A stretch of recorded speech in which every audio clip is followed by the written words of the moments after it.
Good morning, everybody, and great to have people joining us bright and early for this event, our Pathways to Net Zero 2050. I'm Peter Rothstein. I'm the president of NECEC, the Northeast Clean Energy Council, and it's my pleasure to be able to kick this off and get us started on this topic. And I will shortly be introducing my two colleagues here, who you see on the screen. Steve Pike from MassEEC and Heather Tackle from Power Options, who are our partners in organizing today's event. But let me take a moment just to get us oriented to what we're going to be talking about today. This topic on Pathways to Net Zero 2050 is largely focused around the strategies to meet greenhouse gas reduction goals in buildings.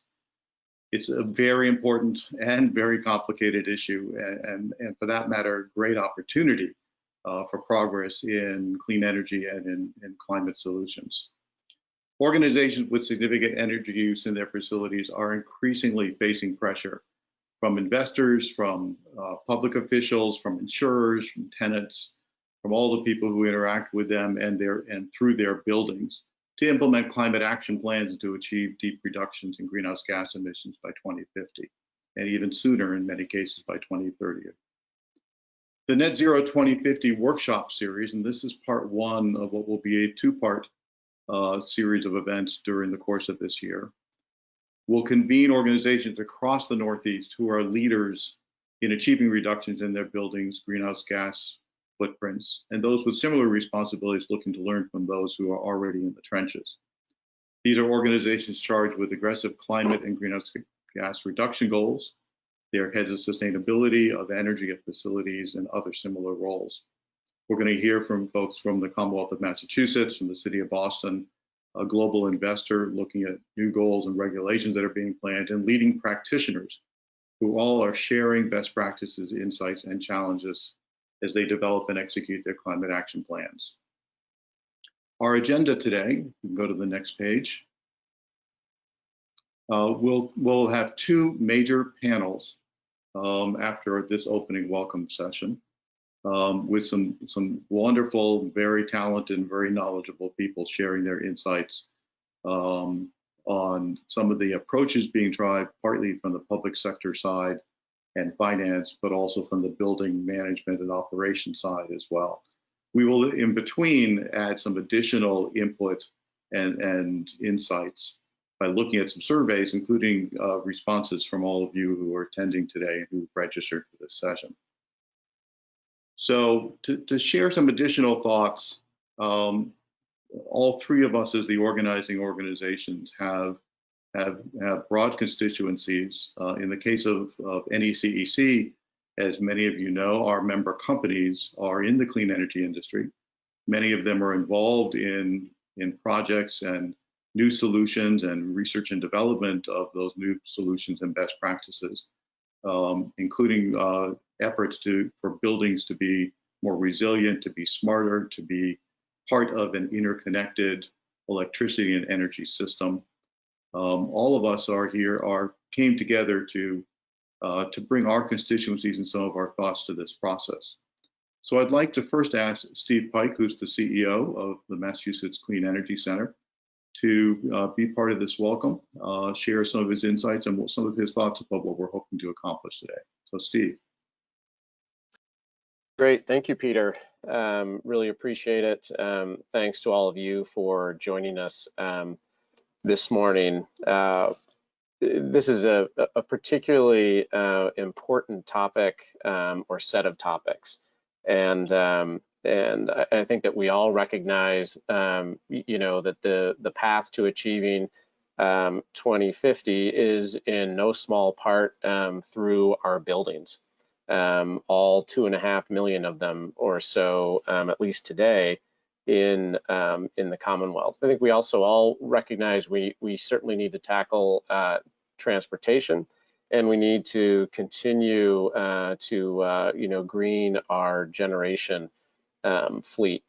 And so what I want to do this morning is just touch on a few things that MassEEC has been thinking about, how we view our role in all of this, and some of the things that that we've been doing over the years and hopefully in the coming years to really help and spur the effort.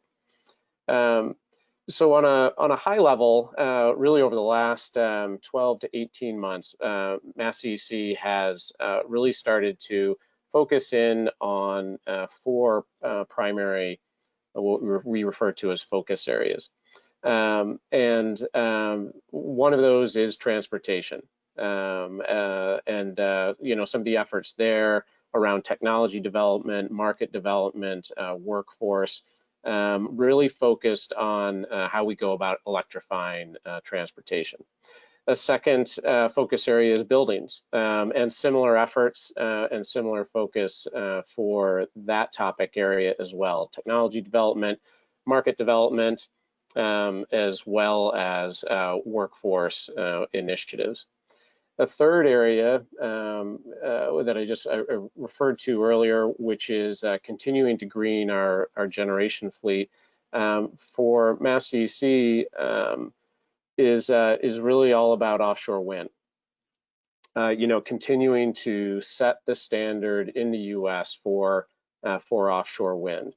Again, we're particularly focused on supply chain and workforce over the last couple of years and for years to come. And we also recognize that for that industry to succeed in the way certainly the Eastern Seaboard states are looking to have it succeed, it will also require a massive effort in port infrastructure.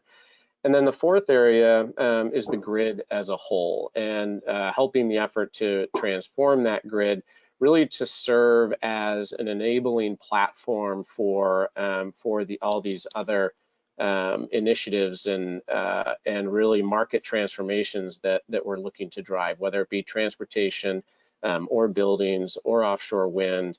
You know, the grid as currently constructed is not able to support the dynamic transfer of power that we're going to need by 2050.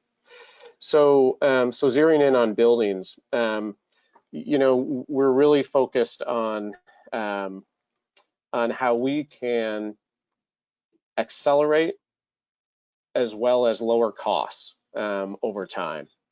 And so the way we've started thinking about these challenges are in 3 sort of buckets of barriers.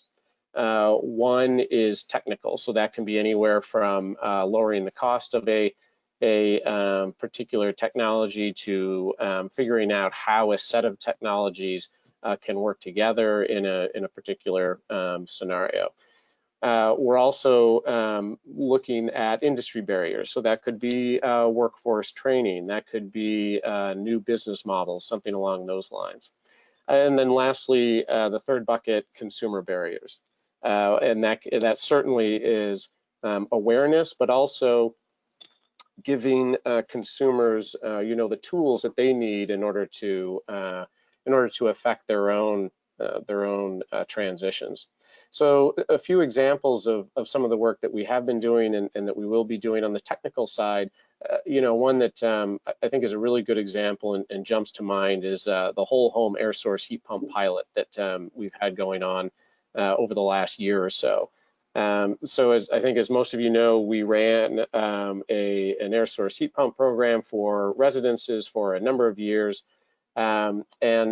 Frankly, 85 to 90% of those projects were supplemental heat sources, which is to say they weren't heating or cooling the entire home. It was usually one part of the home, perhaps an addition that was put on later on, or what have you.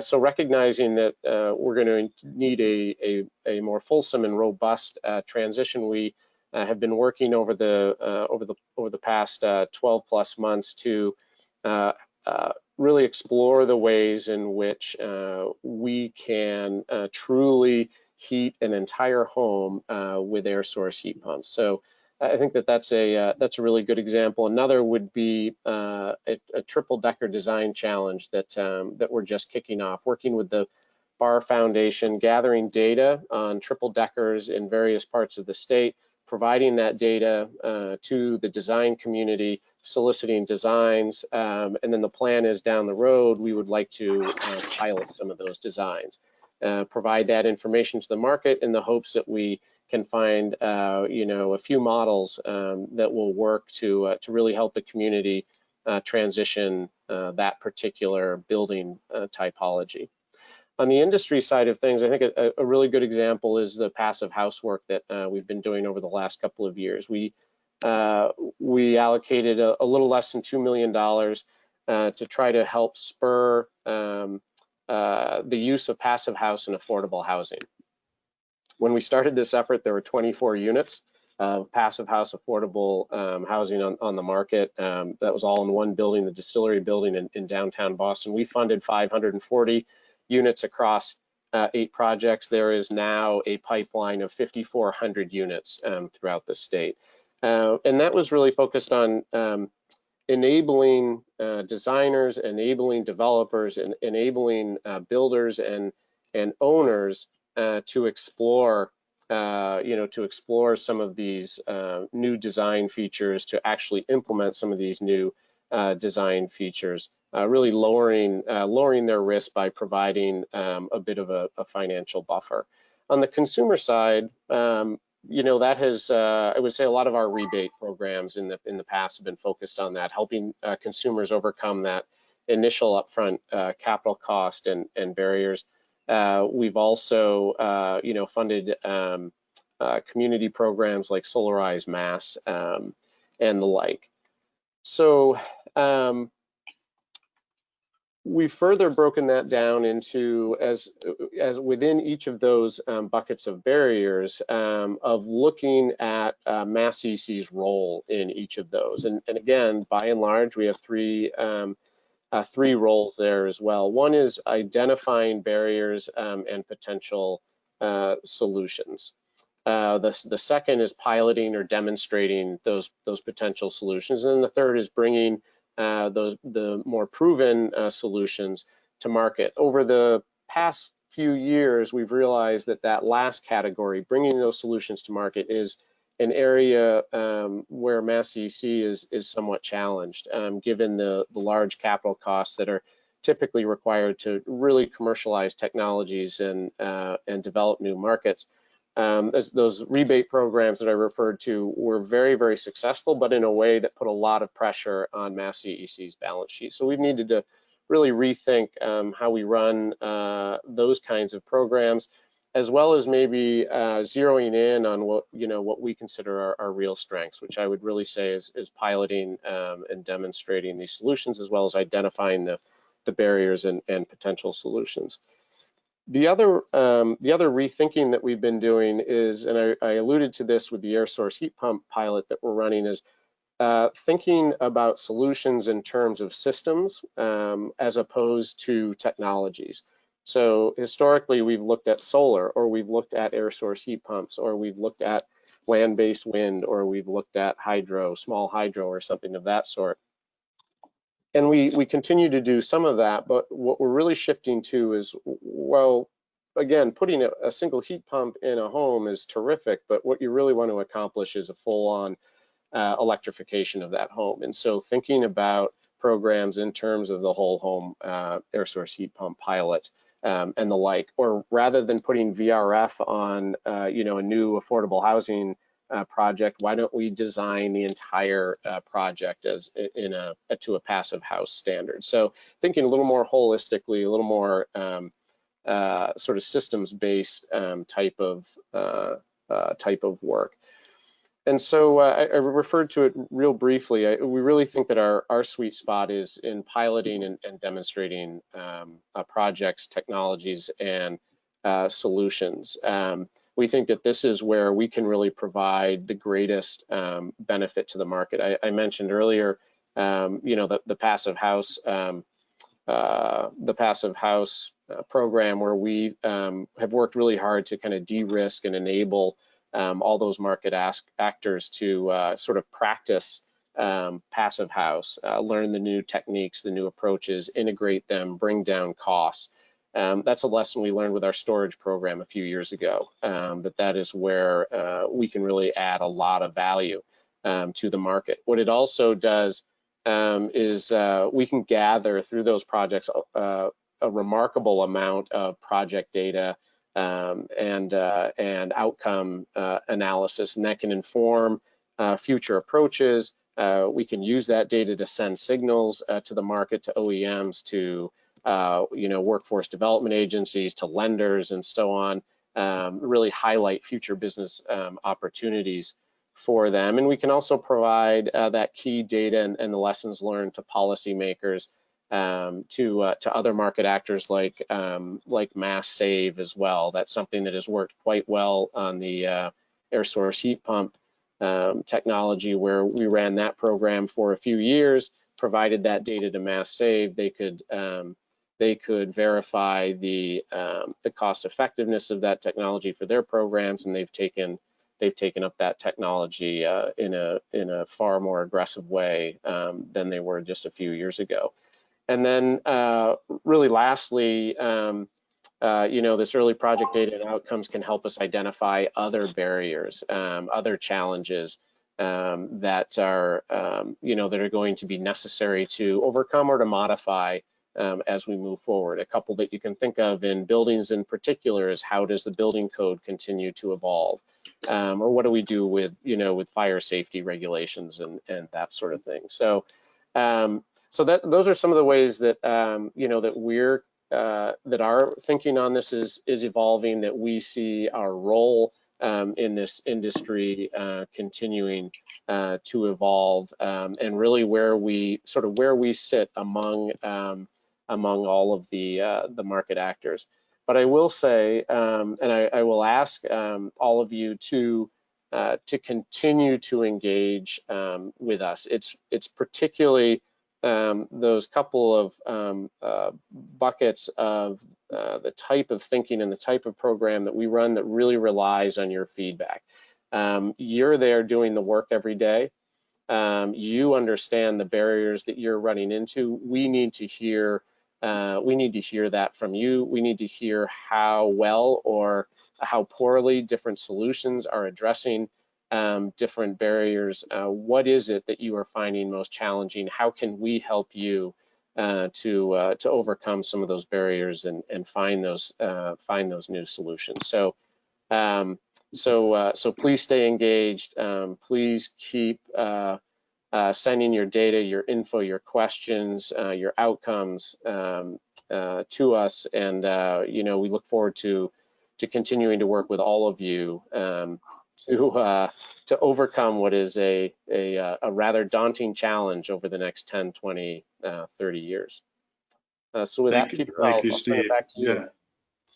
Thank you, Steve. And we probably should have actually put up the next slide as well, Sean, if you can, both to thank Steve and to thank Mass CEC as a sponsor, organizer, collaborator in launching today's event and this series of events as well. And if we go to the next slide, I wanted to hand it over to Heather Tackle, who's the CEO of Power Options, who's a partner on organizing today's event, and a lot of their members as well from the nonprofit sector are with us today. So Heather, you can take a moment and thoughts on your side. Yes. Yeah, thank you, Peter. And Steve, on those last comments too, I mean, I think that's a great bridge into what we wanted to be at the table for, and Power Options as a partner with Mass CEC and NECEC, because we see ourselves as the voice of not all of the building owners and organizations in Massachusetts and New England, but many of them for sure. So just a quick introduction to Power Options for those in attendance that don't know us. We are a member-based nonprofit, organized all the way back into 1998.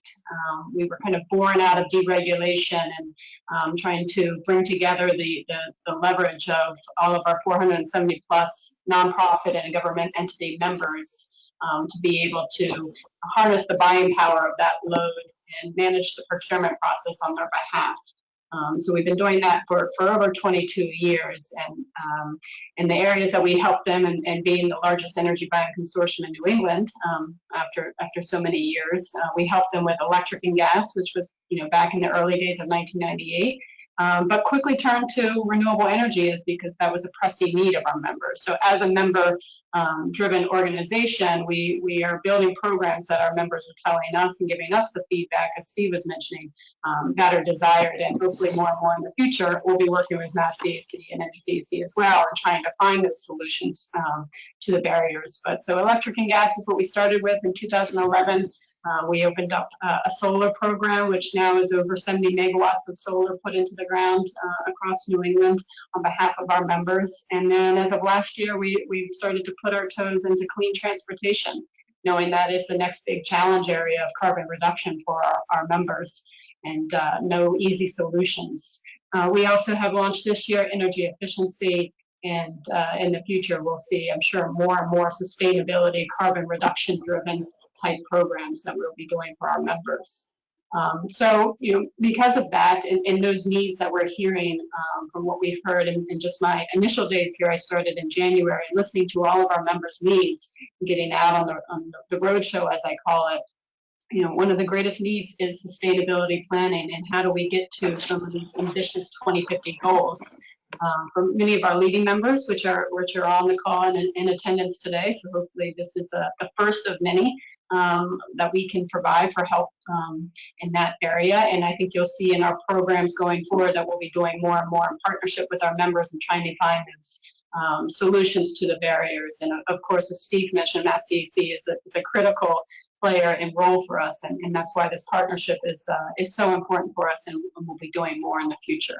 So today, we'll be discussing kind of many options and areas in the pathways to 2050, particularly energy management or energy master planning. Some have heard and talked about that. I think it's something that is very important, and we'll be partnering more and more with our members to do in the future. But just some of the challenges, just to set the stage here for the panelists. And as Steve mentioned, many programs they have built to support. But what we're hearing today, and the latest and greatest in this area, is especially large organizations and building owners with a big footprint, very ambitious 2050 goals. How they ask us, how are we supposed to be doing whole campus electrification? This taking out the bridge of natural gas, it just seems almost an impossible solution. So they're looking for not only technology, but definitely business models on that spectrum that Steve talked about that they work on. Absolutely, there's a lot of great technology out there that just needs to find its way to our member base.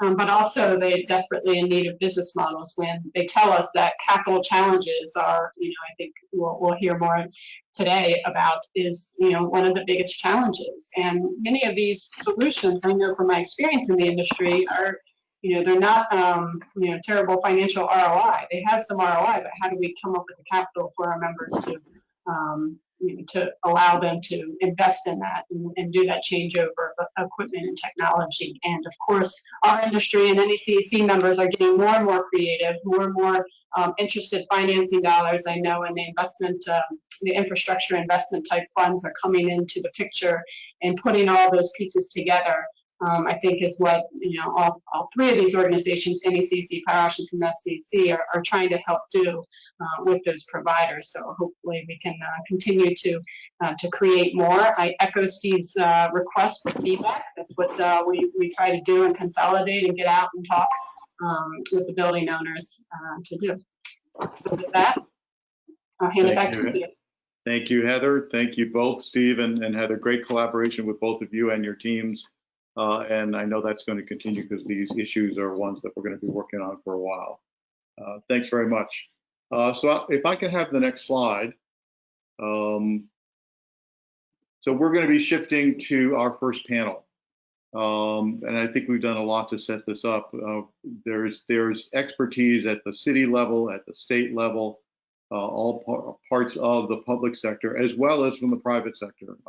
This is a public-private partnership types of efforts that cut across almost every jurisdiction, and we're going to hear from a few experts to really try to help frame more of the issues. And I've asked each of our panelists in turn to be able to take about 5 or 6 minutes, both to introduce themselves and their role, but to bring some of the issues of what they're working on around plans for net zero by 2050 and what this means in terms of large buildings.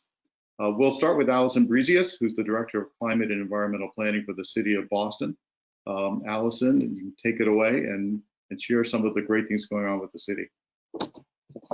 Thanks, Peter. Good morning, everyone, and thank you for having me here today. I'd like to start by just giving a brief overview of a little of our recent climate action planning, our goals, and then touch briefly on a few of our priority initiatives this year. So we, like many other municipalities in the region, have a goal, a net zero goal, carbon neutrality by 2050. And so to better understand how to achieve that goal, we, again, like many other municipalities, undertook a large comprehensive study to understand the state of our existing carbon emissions and pathways to neutrality. That study was undertaken in 2018 and so with great support from the Boston Green Ribbon Commission and analysis led by the Boston University Institute for Sustainable Energy, but had input from across the sectors of the city and certainly couldn't have been done without a lot of the good input from many of the people that are joining us here today. So hi, and thank you. I don't want to go into all of the details. That's hundreds of pages of reading, and so I won't attempt to summarize it in 5 minutes, but I wanted to flag a few key statistics to keep in mind as we go through our discussion today for the Boston context. That is, first, that buildings are our dominant source of emissions in the city. They account for 70% of our emissions. And that's to the tune of 86,000 buildings across the city that are individual sources that we're going to need to decarbonize to achieve carbon neutrality over the next 30 years. This really is, there are many solutions we need to take on in order to achieve carbon neutrality, but much of this is an existing building decarbonization challenge. 85% of the square footage that we expect to have in the city in 2050 has already been built.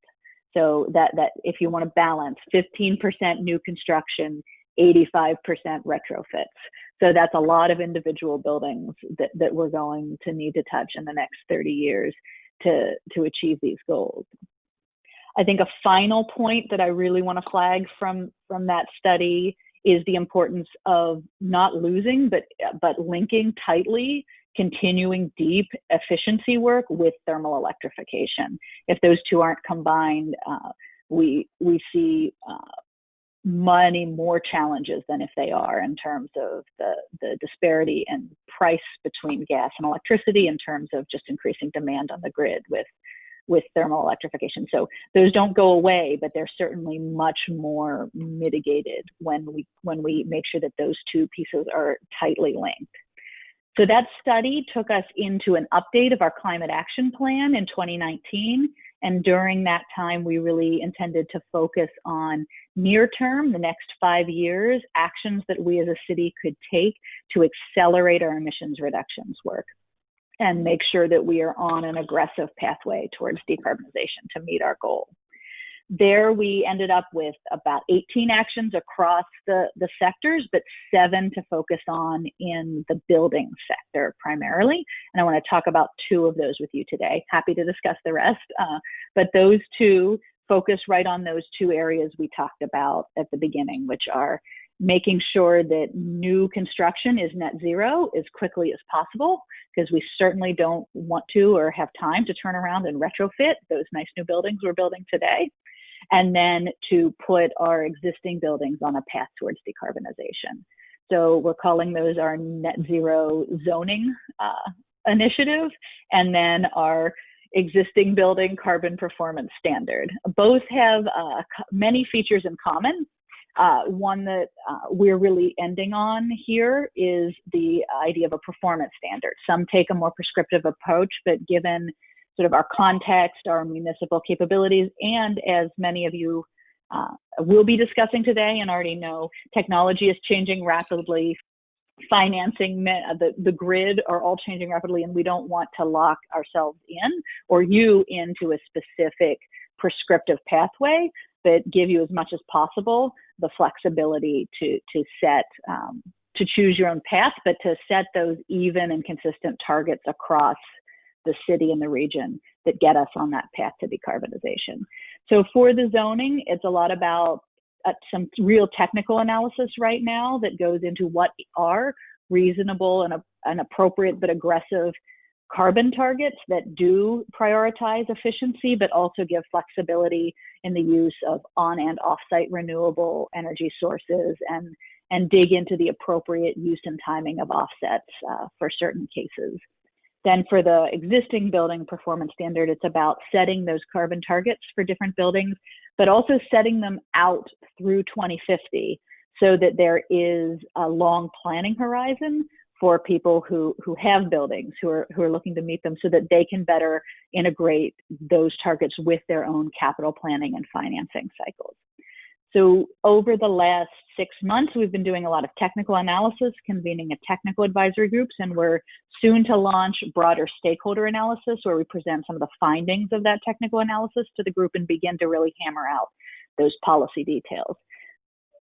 So to keep up with a theme that you've already heard, and I'm sure you will hear more about, we're very interested in feedback, expertise from the folks on the call and across the city as to what are those appropriate targets, what are the conditions, what are the opportunities. We see enormous opportunities for workforce development. And to pass it off to Undersecretary Ismay, what are the opportunities to coordinate this across the city and other municipalities and up to the state level, and the Commonwealth. So there's a lot of opportunity for those connections. So looking forward to the conversation today, and thank you. Thank you very much, Allison. And you've already done the handoff, as you just said. The pass so off. That's great. So David Ismay, who's the Undersecretary of Climate Change for the Commonwealth of Massachusetts. David, it's yours. Hi, Peter. Thanks very much. And thanks, everybody, for having me today. Allison's, I'm glad we started with her, not just selfishly because it makes my job easier, but Boston has really been leading the way here, and Allison and her team have done a lot of work that I think is going to be valuable across the state. As the state sort of moves in, I think, similar directions, regulatory, as a matter of regulation. I want to give a very brief update on our roadmap analysis, and then talk about some of the dynamics we're seeing in the analysis around buildings, and sort of with a particular focus on larger commercial buildings. As many of you know, the EEA is engaged in a roadmap, 2050 roadmap effort in support of Governor Baker's net zero commitment for 2050, which now, following Earth Day and the release of the Secretary's determination, net zero with at least an 85% reduction in emissions below 1990 levels is the legal mandate for the state, which is great. For us, for the climate, it does pose some challenges. One thing that's new about that is the need to actively sequester carbon and track that. So more to discuss there, but obviously requires a deep emissions cut. We're on a path to, or on a program to publish those results in the December timeframe, but we are looking to push a lot of information out sooner if possible. So this project is about a 2-year project, and but now that we're getting closer to the end, people are understandably excited and eager to see results. So we're going to do our best to get some results out earlier. We've run more than half a dozen scenarios out to 2050. The idea here is to really test system dynamics and learn how a low carbon economy works, especially emphasizing cross-sector interdependencies. Building heat is one area where that is really important, to the extent we're electrifying. That perhaps, obviously, perhaps not, puts a lot of load that is being carried right now by combustible fossil fuels into the electricity sector. So learning how those dynamics operate across sectors is really important. The other thing that I see a lot of value here is, and one of the goals of this was to identify what you can call a dead end pathway. And a dead end pathway is one that looks good in the near term. It may save cost, it may reduce emissions in the near term, but it can prevent us from getting to 2050 in the mid to long term for any of number of reasons, either because of the amount of sunk cost and investment, or because it sort of puts off stock replacement. Decarbonization is, I think, mostly about new stuff, new cars, new, I call them new boxes in the basement, new furnaces, ways of heating. So some of that is just a sheer implementation challenge of construction work over time. So moving on, we're seeing a lot of the same dynamics that I think the city of Boston identified. This is mainly, decarbonizing buildings is mainly an issue of addressing our existing building stock. Yes, about 80% of the buildings we'll have in 2050 we have now. And also we're seeing that the cheapest time to make a building compliant is when it's constructed. So that has implications. There's a real opportunity, particularly in the next 10 years, to increase the efficiency requirements of our building code so that that's really the least cost option across society and for the individuals, because these buildings are cheaper to operate day to day. One of the dynamics we're seeing that we can talk more about, I know I'm running out of time, is that across all the scenarios, and one of our scenarios we ran was specifically designed to test decarbonized gas in the pipeline system and how that might be used across the economy. And what we're seeing is across all scenarios, even that one, electricity is dominating as an end use energy source. And that's mainly because of the high energy efficiency gains that one can get, which really lowers cost. The two places that we've seen that really play out are in light duty vehicle drivetrains. EVs are far, far more energy efficient for the same joule of energy as an internal combustion engine car or a hydrogen car, which is great. Those will be in the mix, maybe for heavy duty vehicles, but and same thing in building heat, where air source and ground source heat pumps are several hundred times more efficient than even the most efficient combustion furnace. That means it's probably a good deal for the consumer across the economy to electrify where he or she can.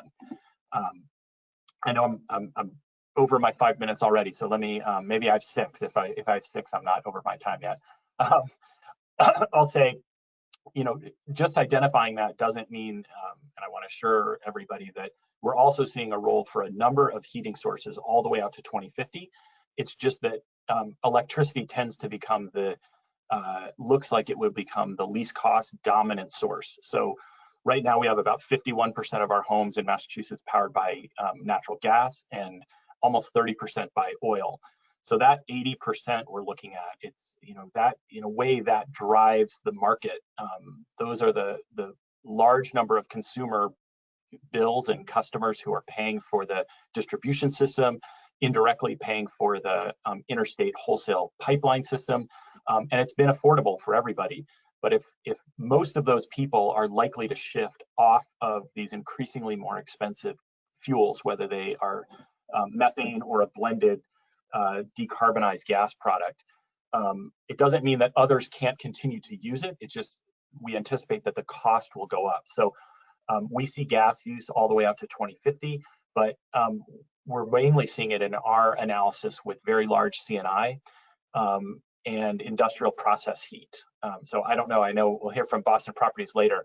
Maybe the Prudential building and the John Hancock, that it may be cheaper to use a relatively more expensive decarbonized gas product that essentially only commercial folks are paying for.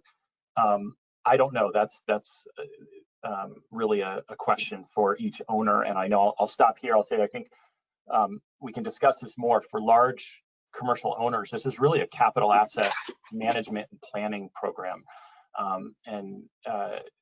So I think Heather mentioned that in Allison as well. It takes long-term planning.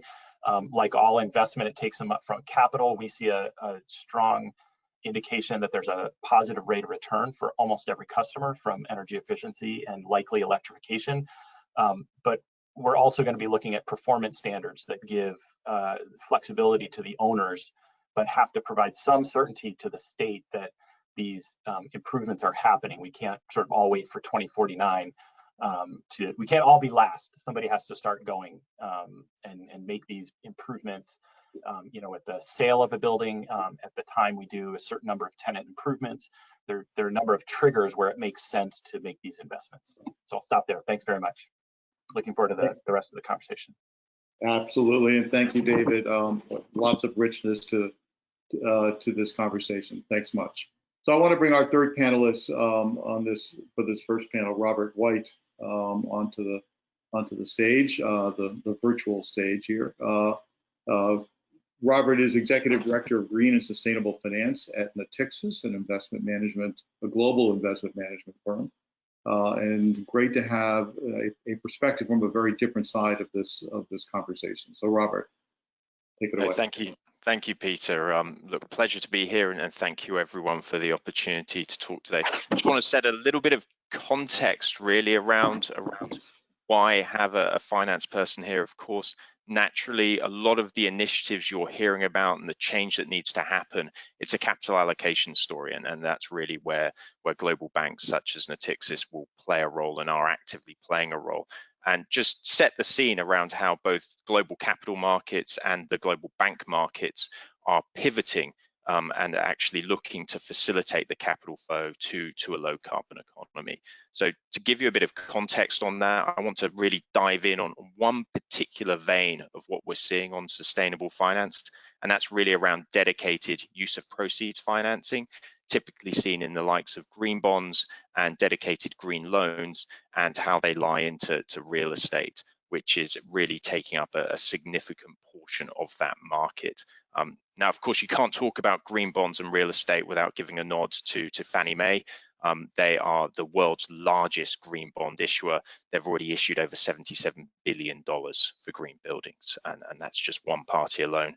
And then when we move out of the securitization market and into the corporate market, what you see there is, close to $44 billion has been raised for green bonds by REITs and real estate development companies since Vascaronen broke the market in 2014, the Swedish REIT. So it's certainly a large market in the green bond market, and that has begun to spill over into the loan market as well. And you're seeing banks really leverage a lot of the learnings and the rationale that has come out of that. At Natixis, we're one of the leaders in that market. We're third for Euro green bonds globally, and we're first for real estate green bonds in Europe, so very familiar with the market. And we're actively pursuing that here in the US as well, where we've been very active in the CMBS market and also in the single asset, single borrower market. So there's a lot to explore there as to, well, why, right? Why is the attractiveness there? What's the rationale? What's the advantage for it? And we're seeing that market evolve quite considerably and begin to answer those questions. It's certainly proving that for borrowers, there is a definite benefit in terms of diversifying your investor base and attracting new investors and new lenders who have appetites to deploy capital into positive impact projects, and real estate's a really well understood sector and can definitely help with that. It helps you get in advance of regulatory environments, both on the banking side in terms of how their balance sheets are evolving, but you've been hearing this morning on the regulations coming down the pipe from an asset owner side as well. So there's a nice meeting of the two there that works incredibly well. And the appetite really on the investor side, when we look at the bond side, we've got a number of institutional investors and asset managers with a very significant focus on climate and the footprint of their investment portfolios, and they're looking to pivot, and that's really driving demand for green assets. And you're seeing that flow down in the bank market as well. Banks are under increasing pressure to green up their balance sheets. A lot of lenders now have made green financing commitments, and whilst you see a lot of that go into renewables, green buildings play a huge component as well. And so that means for the right buildings coming to market that are green or are looking to upgrade, you're going to see increased liquidity. So what you're likely to see there is additional interest from banks and non-bank financials, and that can translate through ticket size, and it can also translate into how people bid and behave during price discovery. And of course, by doing it in a labeled format and pulling that together, you're going to get strong external engagement too. So you get another bite at the cherry, as I said. You get a strong recognition for the asset, and then you can build on that with a strong recognition around the financing you've put together. So it's a nice confluence of the sustainability strategy and the financing strategy really pulling together to make that happen. So looking forward to the discussion today to unpack some of those elements and really explore how it fits in. So thank you very much. Thank you, Robert. And if Allison and David can rejoin with their mics and their videos, great to have you all up here for a couple of minutes here. I wanted to ask for each of you to you'd be welcome to ask a question of each other, but I'm going to kick this off with a quick one, because you're coming from highly complementary but highly distinct backgrounds, and so and roles that you play in the evolution of clean energy, of smart and efficient buildings. So how do you see the opportunity to learn from each other? Do you have opportunities for your communities, so the finance side, the state and cities in many ways do work together? Where do you see them? What are you learning the most when you have a chance to interact with each other? Who wants to? David, do you want to kick us off on that? Yeah, I mean, I'll and Allison has heard me say this before. I think Boston is really doing a service by leading in a lot of ways, and particularly by convening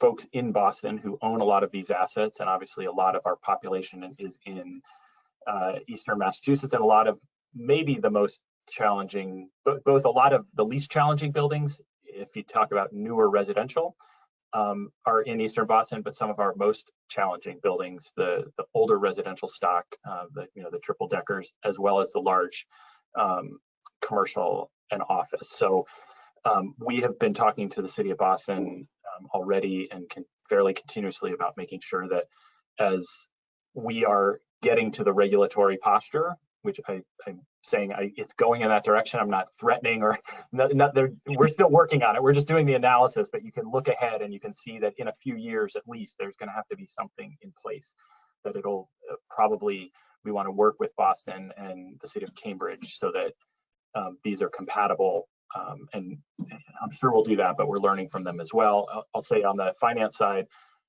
what I feel like I really need help on is from owners and understanding, why and when are buildings retrofitted now? It would be really helpful to understand those sort of capital and owner transition points, so that we can leverage them rather than miss them and then have somebody say, oh, I just did it. Yeah, I'm not up for another 30 years. So doing this in a cost-effective way, but also a continually progressive, we've got to be working on certain buildings every year. Yeah, and I'll just thank you. Go ahead, Robert. There you go, Alison. Go for it. Oh, thank you. Oh, Zoom is fun, or GoToMeeting. No, I would echo much of what David said. We're constantly learning from the state and from the neighboring municipalities, and it's wonderful to be able to leapfrog each other. One group takes on one issue and advances the policy, the science, and then we can learn from that and take it to the next level and keep pushing each other in that space. I think another thing that we're continuing to learn and will need to continue to do so is what pieces of that regulation live best at which of the scales, from municipal to the Commonwealth level, and how the strong collaboration alignment of those pieces can make it easier for both of us and more consistent and better for everyone who's within those regimes. So a great example that we're continuing to discuss and we'll figure out at some point is the interaction of advancing the building code and the stretch energy code and how that plays with performance standards and zoning at city levels.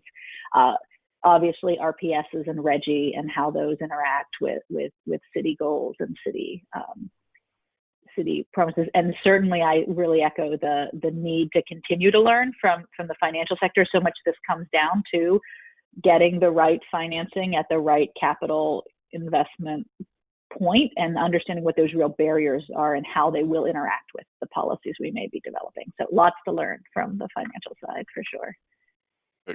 Agree, and for us equally, it's a constant feedback. Our role is as an intermediator, really. So we're constantly learning from our clients on the property owner's side, but equally we're actively engaged with science and science-based consultants when we think about what's our own eligibility criteria for what is green financing, and we're constantly engaging with investors as well when we're thinking about how we will syndicate a green bond or a green loan and find those pockets of new capital that are driven by impact and driven by wanting to enhance the ESG of their portfolios. They've got their own requirements, so it's a constant feedback loop of facilitation, making sure you're staying in front of regulation, enhancing regulation, but also best practice science, best practice technologies. It's not a one size fits all, so learning from that, facilitating it and feeding it on. The good thing I would say when it comes to real estate versus other asset classes is it's a much more well understood asset class. It's a lot of well-known science around where the trajectories need to get to.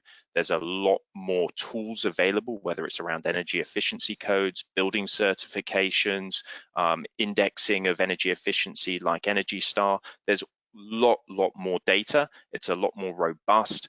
There's a lot more of an industry around it, and so that actually helps drive, and I think that's why we've seen some of the volumes I spoke about really drive into real estate. And I would add, those volumes I mentioned are just one subsector. We see green buildings popping up as eligible use of proceeds in issuances from banks, in issuances from universities, and other corporates who might include their own office portfolios in there. So, you know, that's just a tip of the iceberg of where we see green buildings being utilized. Thank you, and I hate to be cutting this off at this point.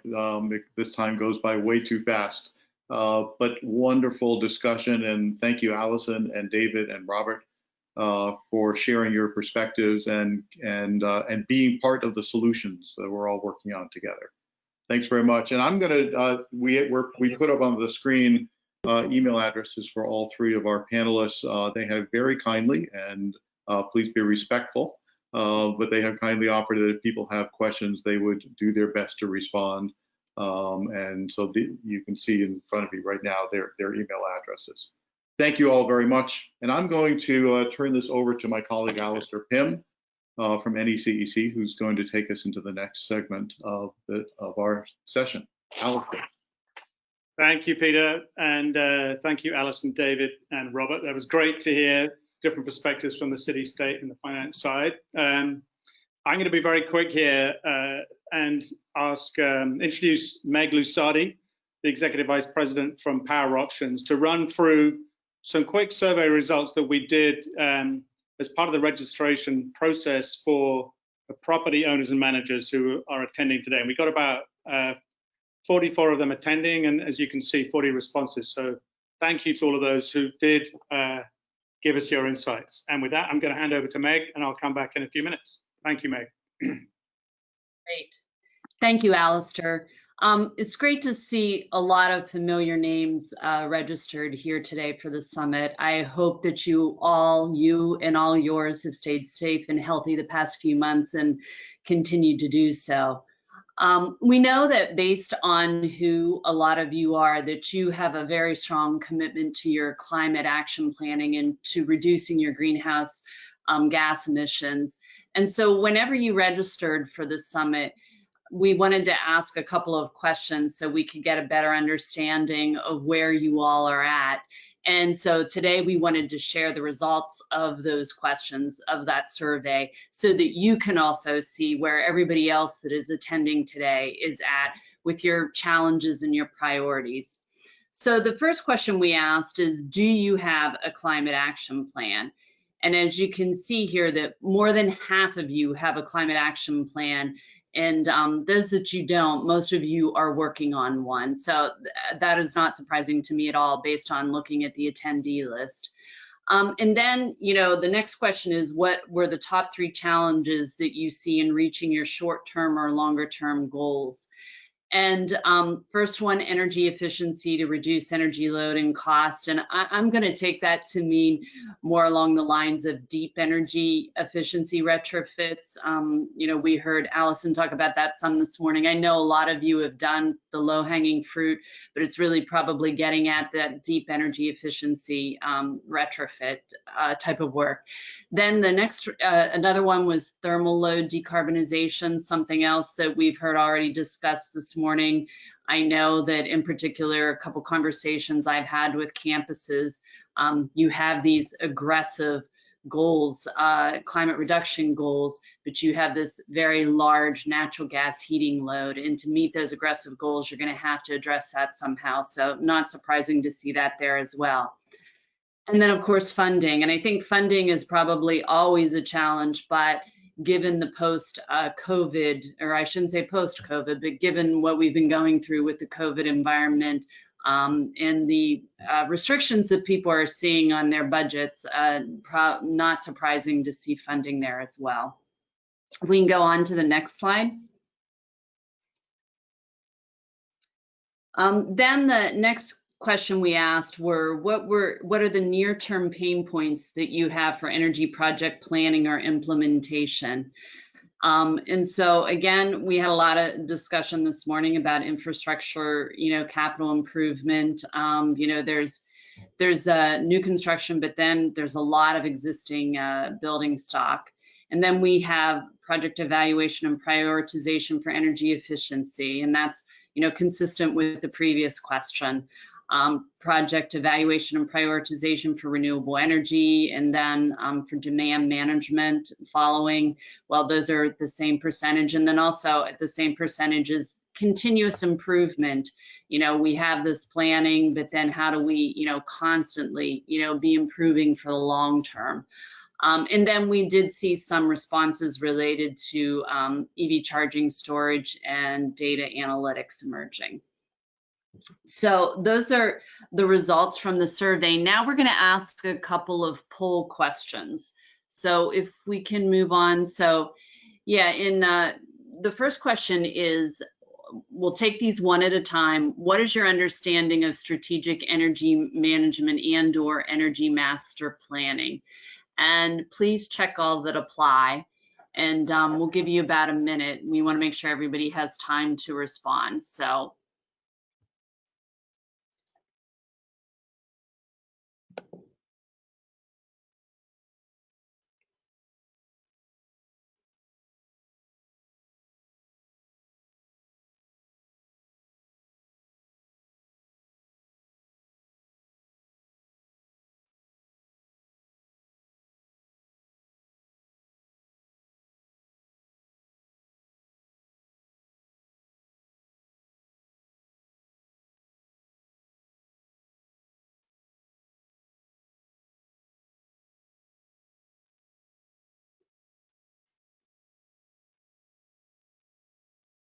So that's been a little more than a minute.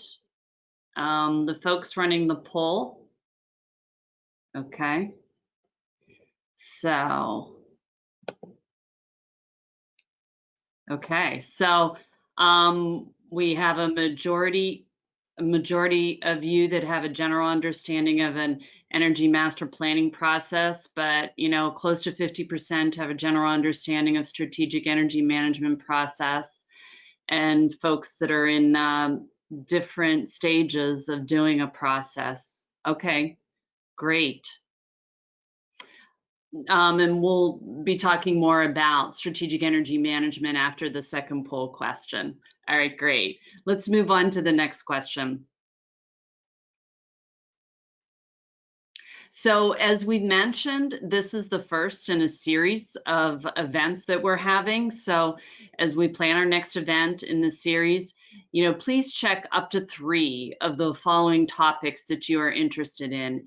And this will go a long way to our planning. We want to make sure that these events are responsive to your needs, and also encourage you to use the chat box if there's something else that you would like to see. So once again, we'll give you about a minute to be able to respond to this one. Thanks.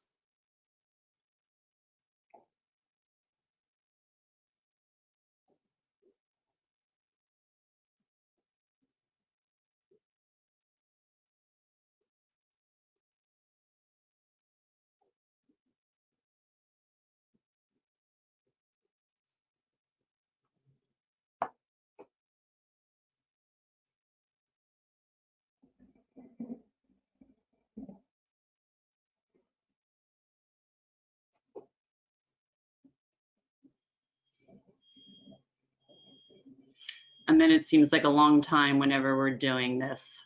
Okay, are we there? Okay, great.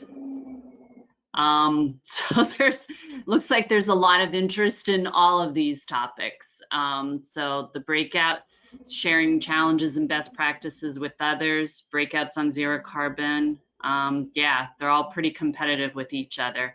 And we'll make sure that we check the chat box to see what else people have suggested, and encourage you to do that throughout the event this morning, to put anything in the chat box for any suggestions. All right, thanks so much for your participation. And with that, I will go ahead and hand it back over to Alistair. That's great. Thank you, Meg, for doing that. And thank you, everyone, for doing the polls. It's helpful. I guess the next slide sounds like it may be, thank you, Sean, maybe a little bit superfluous. So based on the survey results, it sounds like that a lot of you do know what strategic energy management is, and also energy master planning. But just very quickly, for those of you who don't, which could be about half, it's all about a set of processes for a business, for an organization, to help reduce energy use, to be more efficient with the use of your energy, and even to help reduce greenhouse gas emissions. And like any good business process, it takes a strong commitment from the top, from the very senior executives. It's about setting goals, creating a plan to reach those goals, implementing that with the resources that are necessary to do it properly, and then regular check-ins to understand how you're doing against those plans and those goals, and making course corrections along the way. And again, like any other good business process, it's about giving recognition when it's due, and just keeping the focus on it over time.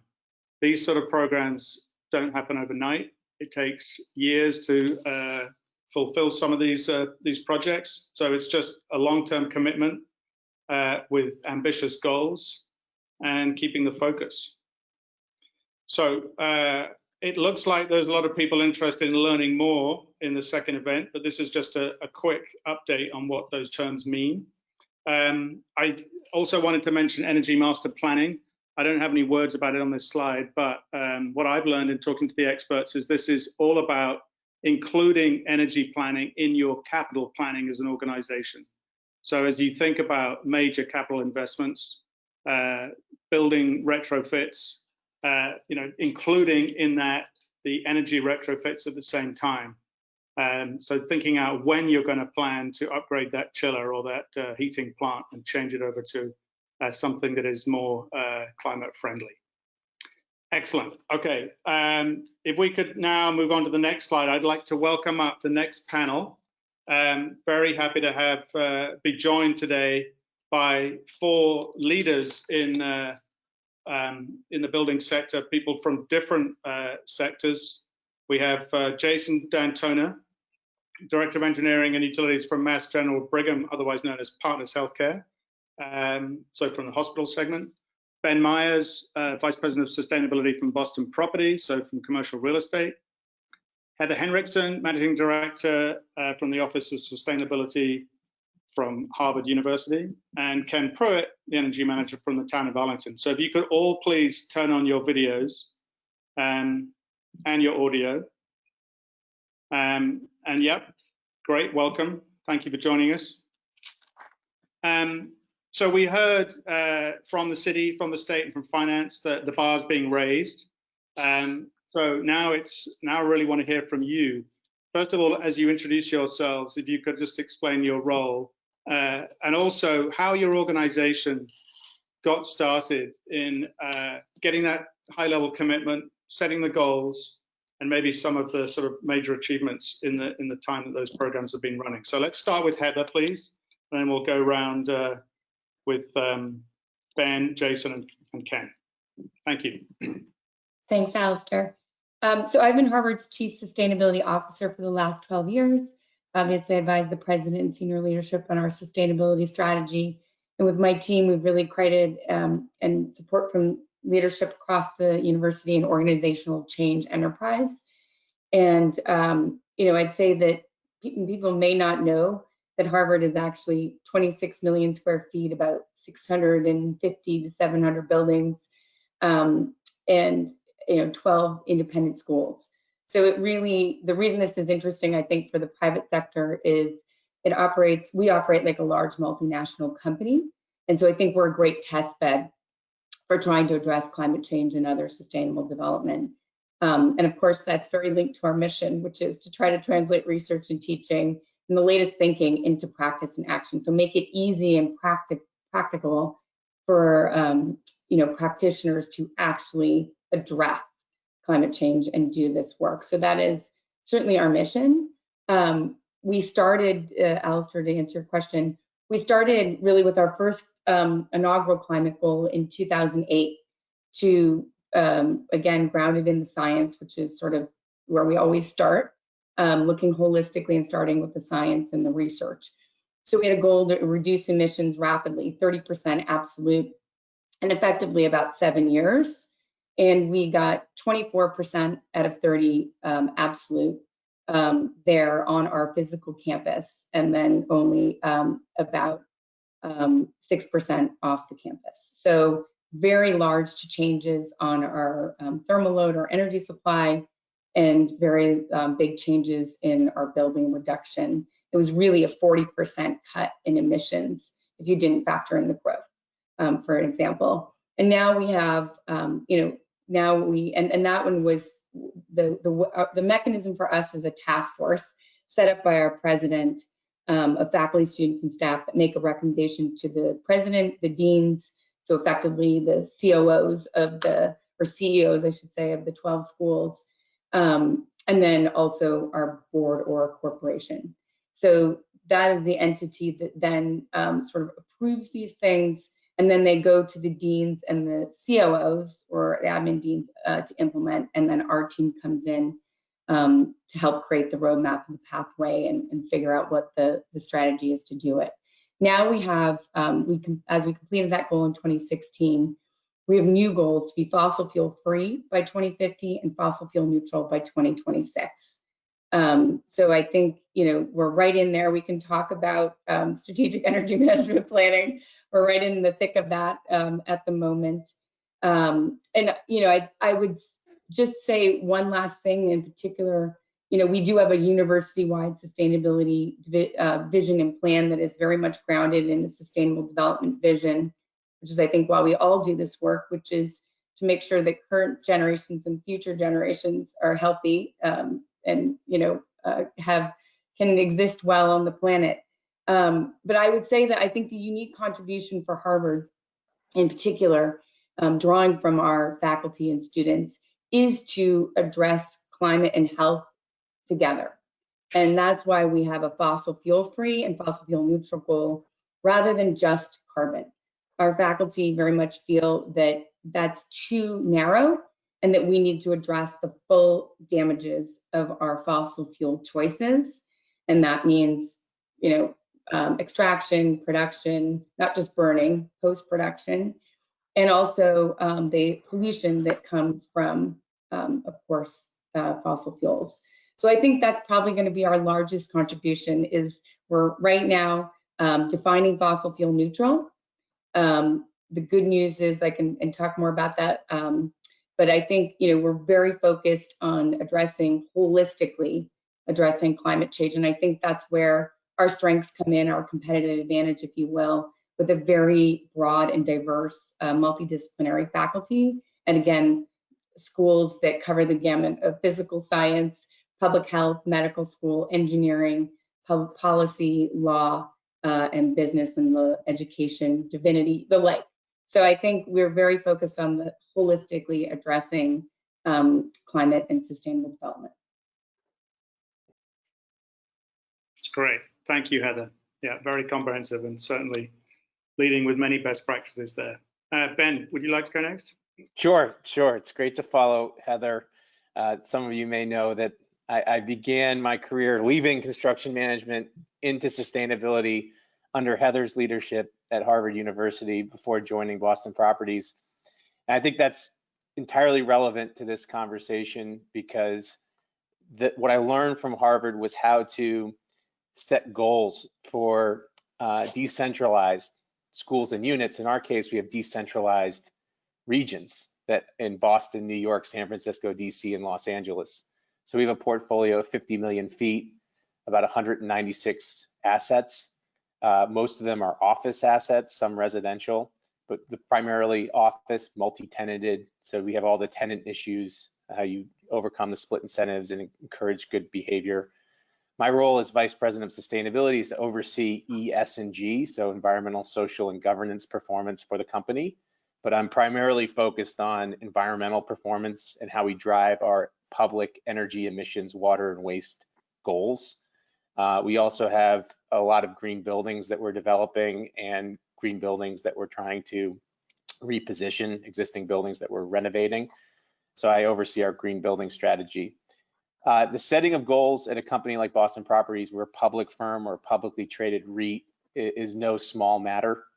This is something that goes into not only our public filings, like our 10K form, but also into our annually disclosed GRI report. So we're talking about investors, we're talking about our goals with investors, we're talking about our goals with our customers, certainly to our community members, these goals matter more. And the way we first set these goals was to establish good base year data. So we had been tracking performance in Energy Star Portfolio Manager going back to 2008. So we had a really good book of record, strong data set from Portfolio Manager. And we were able to take that data set and begin to look at trends, to look at opportunities, to identify underperforming assets. And through a series of meetings, traveling all over the country, sitting down with people, talking about their experience. These are regional engineers, asset level property managers, and chiefs. We began to develop a strategy that is now extended from what I would say is the boardroom, the board level, all the way to the boiler room, with our board of directors deeply invested in ESG performance, understanding the importance of real assets and environmental. The E is the big piece of our ESG program. And so we got support from our president and our CFO and our CEO to implement goals. And then we were able to get our chiefs and our directors of engineering to buy in to those goals. So stakeholder engagement was tremendously important. I'd say the reason we are where we are today, we've reduced our energy and we've reduced our emissions 70% on an intensity basis below a 2008 base year, and our energy use intensity 27% below a 2008 base year. So about a third of our total greenhouse gas emissions to date come from energy efficiency, and the other 2/3 comes from a greener grid and offsets procured through RECs. So that has all occurred because we had really strong buy-in from the top to the bottom, from the board to the boiler room, and that required a lot of persuasion. So I'm happy to be here today. I'm gonna turn it, I think, to Ken next.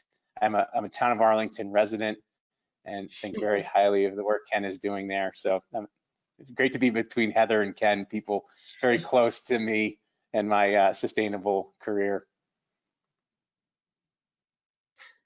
Thanks, Great. Ben. All right, let's go with that. Let's go to Ken. Okay, thanks, Alistair. And thanks to NECEC and to Power Options for inviting me to be on this panel today. This has been a great conversation. Ben, it's good to see you, one of the many activists in Arlington on climate. And I've been in Arlington as the energy manager for the last 3 years, but I really came from an advocacy background. I was at the Environmental League of Massachusetts in Boston for almost 10 years before that, and a variety of other positions, mostly in advocacy as well before that. But tackling climate and energy issues at the community scale has really been an adventure and a real pleasure. So my role is kind of divided. It's, I would say, mostly related to improving the energy efficiency and maximizing renewable energy on town buildings, as well as other town assets, including the vehicle fleet and also LED lights. So we have about 30 town buildings. 9 of those are schools. Those are our largest energy users, especially the high school and the middle school. We have about 3,000 streetlights, which we retrofitted to LED in 2 waves in 2011 and 2013. We're actually gearing up to do that again because there have been such improvements in LED technology. We think we can squeeze out another 50% savings with simply new lights and new lighting controls. And so, but a little bit more on where, Alistair, your question about sort of how did, in our case, how did Arlington get to where we are? And energy efficiency and action on climate started actually way back, so to speak, in the year 2000 when the town joined Cities for Climate Action. And then shortly after that began work on its first climate action plan, which was passed in 2005. And it called for a 10% greenhouse gas reduction by 2010 and a 20% by 2020, which based on our most recent greenhouse gas inventory with a 2017 baseline, we think we blew well past that into the 30% range wide. Then in 2010, Arlington became a green community. I think most of you know what that is. It's a designation under the Green Communities program at the Department of Energy Resources. And among other things, we had to commit to a 20% reduction in municipal energy use over the next 5 years, which we did achieve. The LED lighting retrofits that I mentioned played a significant role, but we also had major reductions in building energy use through installing more efficient, mostly natural gas condensing boilers. Building automation controls were another significant source of savings. And on the vehicle fleet, we've been steadily converting vehicles to either electric or at least as efficient as possible. We also adopted a policy that any new town building or major renovation of a town building would have to achieve LEED Silver status. And so that has resulted in considerable energy savings and dollar savings since 2010. We've received quite a bit of funding through both the Green Communities Competitive Grant Program and also the Mass Save Utility Incentive Program, and have matched that with town funding for a lot of these projects. In 2013, we ran a Solarize campaign in Arlington, supported by the Mass Clean Energy Center. We actually also ran a Heat Smart campaign, a similar concept, just last year in Arlington to promote mostly air source and ground source heat pumps, but also rooftop solar, thermal, and modern wood heat. But going back a little bit, in 2018, our select board voted to establish a goal of carbon neutrality by 2050 for the entire community, not just municipal operations, but the entire town of about 45,000 people and close to 20,000 buildings, about 15,000 of which are single family homes. And also in 2018, the select board created a Clean Energy Future Committee, a committee of mixture of town government and citizens and business representatives that is now working as we speak on a plan to get to net zero by 2050. We're receiving technical support from the Metropolitan Area Planning Council and funding from the Executive Office of Energy and Environmental Affairs. And so that plan will be ready, should be issued by the end of the year. And I think maybe just one other highlight of what we're working on right now. We've identified thermal electrification as a major issue for our buildings. It's quite a challenge because many of our buildings are older. Our biggest energy user is the high school, which was first built in 1914. And we are going to knock it down in phases and completely replace it with a 400,000 square foot new building that's all electric. It's going to be heated exclusively with air source heat pumps. We hoped to do so, to heat it with heat and cool it with ground source heat pumps, but we had to abandon that for both cost and site contamination issues. But it will be a fully electric building, and the site EUI, the energy use intensity, is going to drop from 66 to we think at this point the low 30s. So a major major savings, and again, no on-site combustion of fossil fuels. So I think those are the highlights that I'd mention right now. Great, thank you, Ken. And finally, Jason. Hi, I'm Jason D'Antonio with Partners Healthcare, or what is, I guess, now known as Mass General Brigham. This is, I've been in this position of Director of Engineering since last September, relatively short term, but this is actually my second tour of duty with Partners. I was in the Utilities and Engineering Department from 2000 to 2012. And at that time, about 2008, we began a strategic energy master plan with the goal of reducing our consumption at our diverse portfolio of buildings, which include academic medical centers, community hospitals, research facilities, and outpatient clinics by 25% over 5 years. We actually exceeded that goal. One of our academic medical centers actually went below 40%. And now in this new role, we're picking up where we left off, and we're extending the goals of the original Strategic Energy Master Plan, or what we called SEMP, to have a reduction of 40% over the next 5 years. And we also have initiated a number of renewable energy sites throughout our portfolio, including photovoltaics, fuel cells, cogeneration units, and even micro CHP. Right now, we're designing a bunch of new facilities, some of them outpatient facilities, and we have the goal of, it's an aggressive goal of making those net zero by the use of air source heat pumps, ground source heat pumps, and other technologies. I think the biggest challenge for us moving forward is, like some of the other esteemed panel members, is the thermal electrification. Not the least of which has been hampered by COVID-19 and the concern about the changes of outside air and calls for more outside air in our inpatient facilities. One of the things that most people are aware, we're very, very heavily regulated by federal guidelines. And if those federal guidelines change, and there's some indication that they might, the amount of outside air that we take into our facilities could change significantly, and that could have an impact on our energy efficiency initiatives to date. Sorry, I didn't filibuster enough. That's great. You're kind of taking one of my later questions out, but I think it is important, especially for you at this time, Jason, to dealing a lot with the impact of COVID. But I think you're not the only one.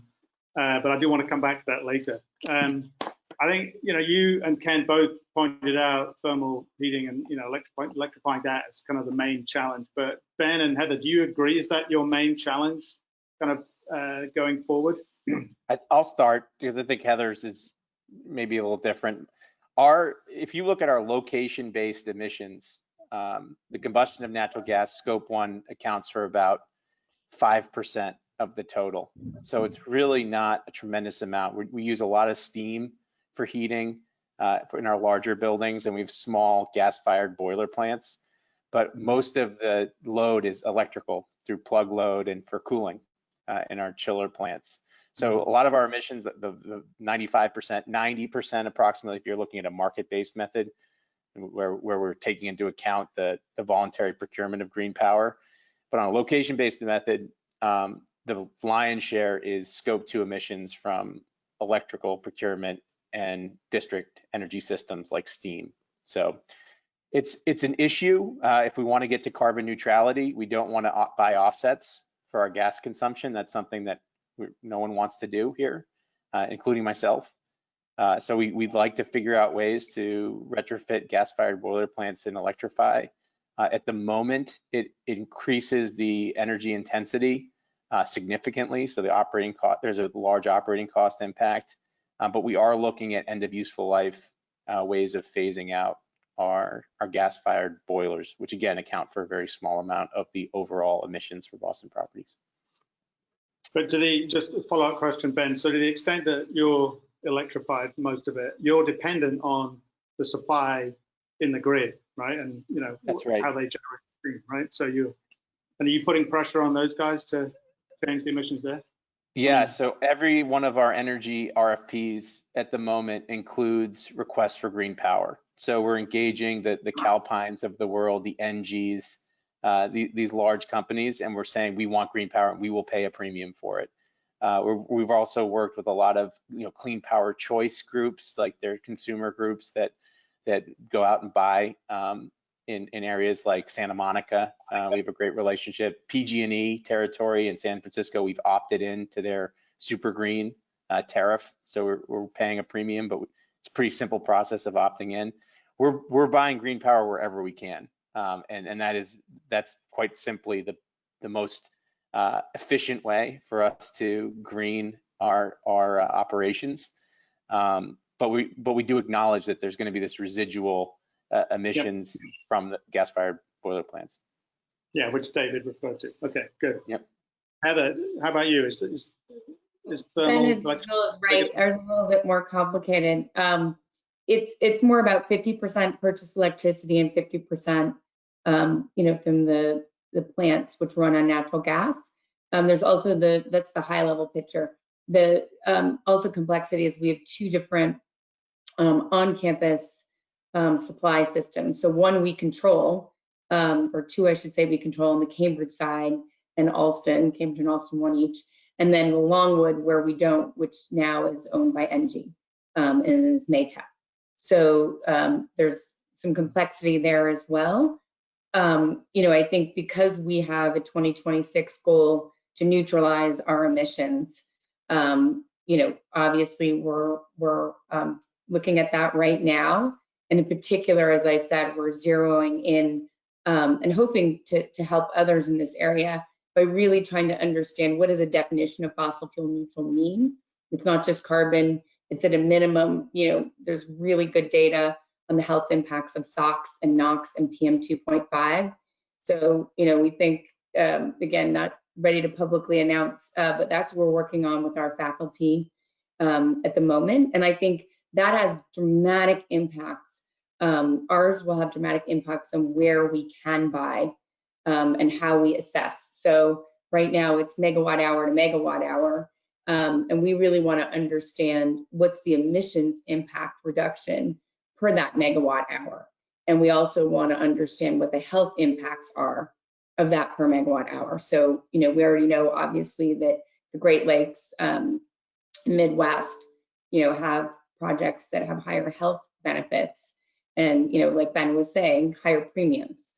So I think this is, for us, a very big focus to be balancing. But there's no doubt that the long-term really significant cost will be on conversion of the physical energy plants and the infrastructure related to that.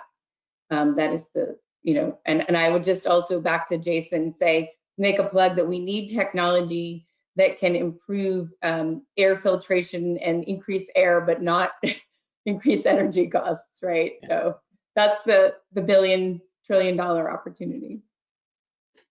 Yeah, that's a great, and I want to come back to sort of other areas of innovation need at a later time. I wanted to follow up this whole question of kind of strategic energy management and SEMP, as you call it, Jason. So it's clear that you are your leaders because you followed a particular process. And Jason, you called out SEMP as the process you follow. And I think, Ben, I think Heather it was that called out strategic energy management. But are you using processes that are out there in the industry, or did you invent your own? I think, Jason, you started the whole SEMP process. Is that right at Partners? That wasn't just me. I was involved with it starting. There was a lot of people who I'm not that smart. The Strategic Energy Master Plan, it follows an ASHRAE protocol where we assess the facility. We'll usually do that with the help of a utility as part of an early ESA or an assessment, and look for opportunities. Based on those opportunities, we'll come up with a cost to do the improvement, estimated savings, and then with the utilities' help, we'll come up with a possible incentive. The incentives generally help buy down the ROI of the project. They don't totally fund the project, so you need to have some type of funding source available for this work. Generally, we implemented, I think, 211 ECMs or in our first, I guess, tranche of SEMP.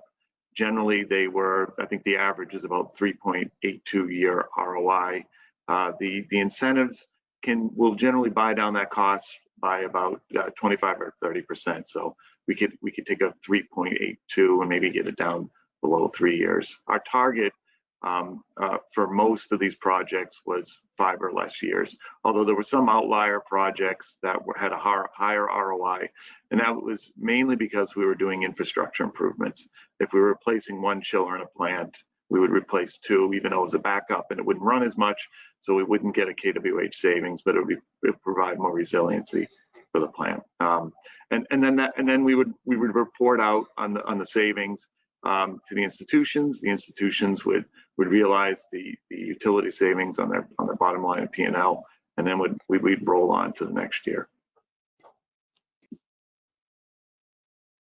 How about Heather? Do you follow a particular methodology, or it's clear you follow something there? So is it? Yeah, I mean, I'd say the last time when we did our energy management plan, we really did it internally. It very much, I mean, Ben spoke eloquently about stakeholder engagement. At Harvard, that's essential because we are so decentralized. So everyone, all the facilities and operations folks are really in this with us and shape everything from our strategic energy management plan to our, components of it, like our green building standards and our capital planning process that relates to addressing sustainability. So, I would say that again, we did it very much in-house last time, and right now we are framing it out, I'd say currently, with some help from Arab. And I think, where we go from here will be interesting. We're just sort of going to frame it. And then I think it's really up to our stakeholders to decide, how much additional help do they want in crafting this and moving ahead.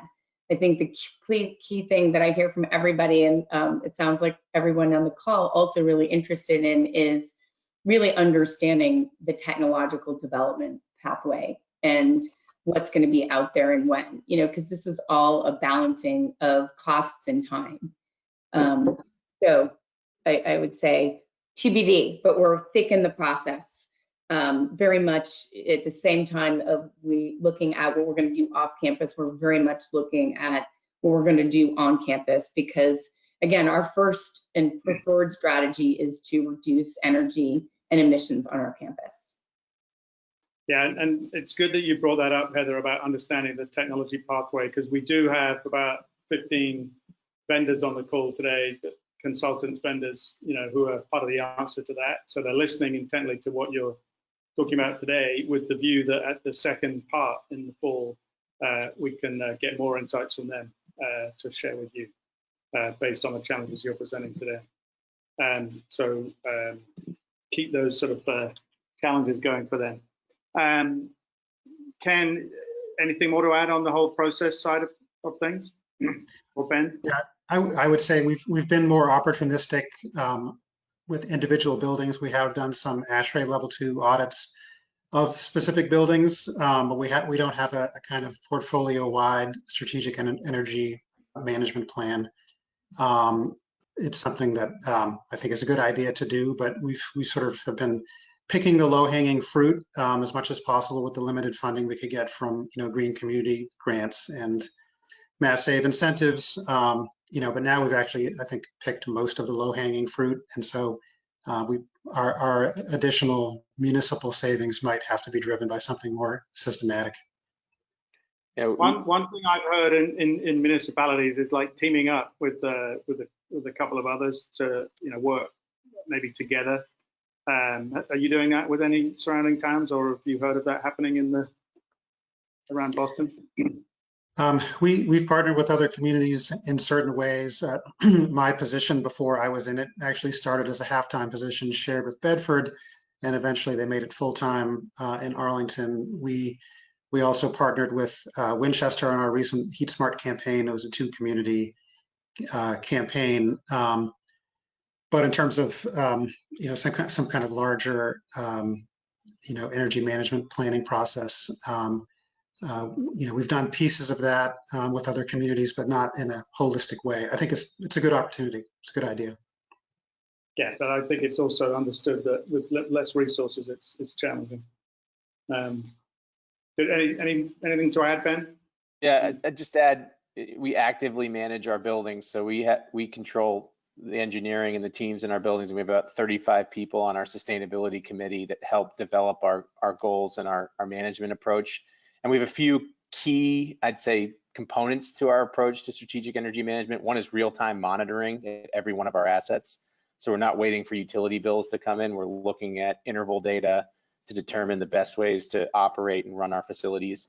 We also, we're an EPA Partner of the Year, and we use the EPA Portfolio Manager tool and some of their other tools to look at energy performance, and we use the Energy Star score during our capital planning and business planning cycle. So every page that tells you, leasing activity and NOI in an asset also has the Energy Star score. We really treat that as a metric of excellence and operational excellence and performance improvement potential. Every one of our buildings, we want to have a score of 75 or higher in Energy Star. We also use ASHRAE, as Jason mentioned, level 2 audits and assessments to bring forth ECMs that go through the capital and operating budget approval process at year end. So we try to call together all the measures that we think remain. Some of them, it's just like, do it. So LED improvements, converting all of our fluorescents to LED, do it, right? We know that's going to be a short-term payback, but the other measures, when you bundle them together, are longer payback periods. In aggregate, we get about 3.7 year payback period post incentives, so slightly longer payback than Jason. I know a faster payback than maybe Harvard University requires because they own their buildings in perpetuity. We are a long-term owner, but I think your investment time horizon really matters. We see a lot of other developers, merchant developers, and short hold real estate companies not willing to go 3.7 years on a payback period because it is such a short hold for them. So that long-term approach and strategic thinking really matters. So it sounds like you're following kind of what I would say is sort of one set of best practices. And I've heard that there may be sort of new best practices emerging. But on the other hand, I've heard people say, no, that's not it. It's just executing current best practices well. So which side of that argument do you stand on? Do you see anything new coming, or are you just doing all the basic stuff well? On the new development side, there's so many new things. Moving to active chilled beams is a major breakthrough for us. Going dedicated outside air handling systems with heat recovery and chill beams. That's become a development standard for the company. Electrifying systems from the beginning is much easier. I think this is the theme of the day. So we have our first net zero development at 4th and Harrison in San Francisco. 850,000 square foot building that's going to be net zero with a new condenser unit system that has heat exchangers built into them. They're definitely state of the art. But there are concerns when you're coming off of gas. Gas is kind of a lifeline. And you look at the peak day, the peak periods, and you want to make sure, the engineers want to make sure they can maintain temperature set point and they don't lose the building, right? Meaning it gets so cold that they can't possibly generate enough heat with the thermal systems and their size. In San Francisco, those peak days are relatively mild compared to Boston, which makes the electrification of thermal systems a completely different problem to solve. So we see electrification moving full steam ahead in the San Francisco Bay Area markets and in San Diego and down through Santa Monica. It's a trickier problem here in New England. So I think to answer your question, which I'm going to try to do here, Alistair, on new developments, I think we're bullish on every new technology and approach we can possibly get our hands on in existing buildings. The playbook has remained quite similar over the last several years, and I think we're looking for new ideas. But the things that have worked have been, efficient lighting, variable frequency drives on all of our pumps and motors. Enhanced BMS controls, upgrading the EMS, adding new programming, adding new points, adding new sensors, and those have been really the bread and butter for us across our portfolio. How about Jason on your side? I mean, you've been running this scent process for a long time, but you share Ben's view? Are you sort of keeping going with that, but introducing new stuff as it comes along? Well, I think in our newer facilities, we introduce technology, and it really depends on the level of acuity that's being in the facility. So more our higher acuity spaces, we're a little bit more risk adverse in terms of new technology. But some of our outpatient facilities, we're definitely exploring. I like the outpatient facilities that we're working on right now, looking at air source heat pumps, geothermal. I think one important thing that I want to underscore that Ben said that's really important now is the availability of data and the use of data. Now we've always had the ability to get information. We've never had the ability like we do now with IoT systems to aggregate that data and make good choices. And you know, you can commission a great building, have low EUI. You can walk away and someone could change the set points, and that can all be for naught. Without the information or without the visibility into the systems, it's really hard to manage your portfolio. So that's one of the things we've been working very aggressively on is making sure we have adequate sub-metering and making sure that we're aggregating that data and increasing visibility into our systems. So when you talk about data like that, is that real time, or is it, you know, interval data that is, you know, every hour, every week? What kind of data is it? All the above right now. But I mean, our goal is to get real time to the limits of the network capability, which is generally around 1 to 3 minute intervals. You know, before storage was an issue, you know, but you can watch almost every movie ever made on Netflix right now, and it's up in a cloud somewhere. You can get almost any song on ever made on your iPhone. So the ability to aggregate data in a central location, have it available in real time, and allow operators to look into that information is definitely going to be a very strong tool moving forward. Because not only can we design and build better buildings, but we can understand when they fall off the path, and we can immediately instigate remediation steps instead of waiting for years later when we notice that the utility bill's kind of going wild. Yeah, quick complimentary point while we're on this subject. This is absolutely an opportunity. We're piloting a company called Switch Automation at Atlantic Wharf here in Boston, which looks at BMS data and points through the mechanical systems, through the entire building, out to the VAV boxes and terminal units. And using this big data, these massive data sets, is trying to identify through a set of algorithms, it's a bank of algorithms, if you will, that they've built, inefficiencies, maybe simultaneous heating and cooling in the worst case, maybe an actuator or damper that's not opening and closing as it should. And I'm of the opinion that there's just simply too many points and too much to pay attention to in these larger assets for any operator, no matter how skilled they are. And we're going to identify efficiencies using technology to go over and comb this data using advanced algorithms and machine learning.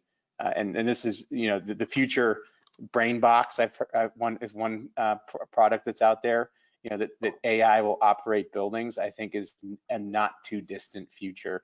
And what we'll do is we'll still have people in the buildings to take care of work orders and be forward facing with our customers, but we'll centralize the energy efficiency and operational improvement expertise so you'll have a better view of what all your assets are doing, and you'll be partnering with a machine learning or AI system to identify operational improvements. So that must have cost a fair amount of money, a system like that. So how do you justify, you know, the upfront expense for the capital investment is really made through the development process in the building management system, and this is not a huge expense to unlock and unleash the potential of that data. So you're adding a gateway in the building that's ingesting all of the BMS output, and then that all goes to the cloud. So the hardware investment's small. The mapping is becoming much faster. It used to be mapping a BMS in these systems would take weeks, if not months. They've gotten that down and they're doing it much faster now. That was a cost and expense to do all that mapping. So it's not a huge expense. The expense is it's a sunk cost in the BMS. Older systems though, older buildings, you may not have as many points. So it might be a very different project looking at an older building. Thanks, Ben.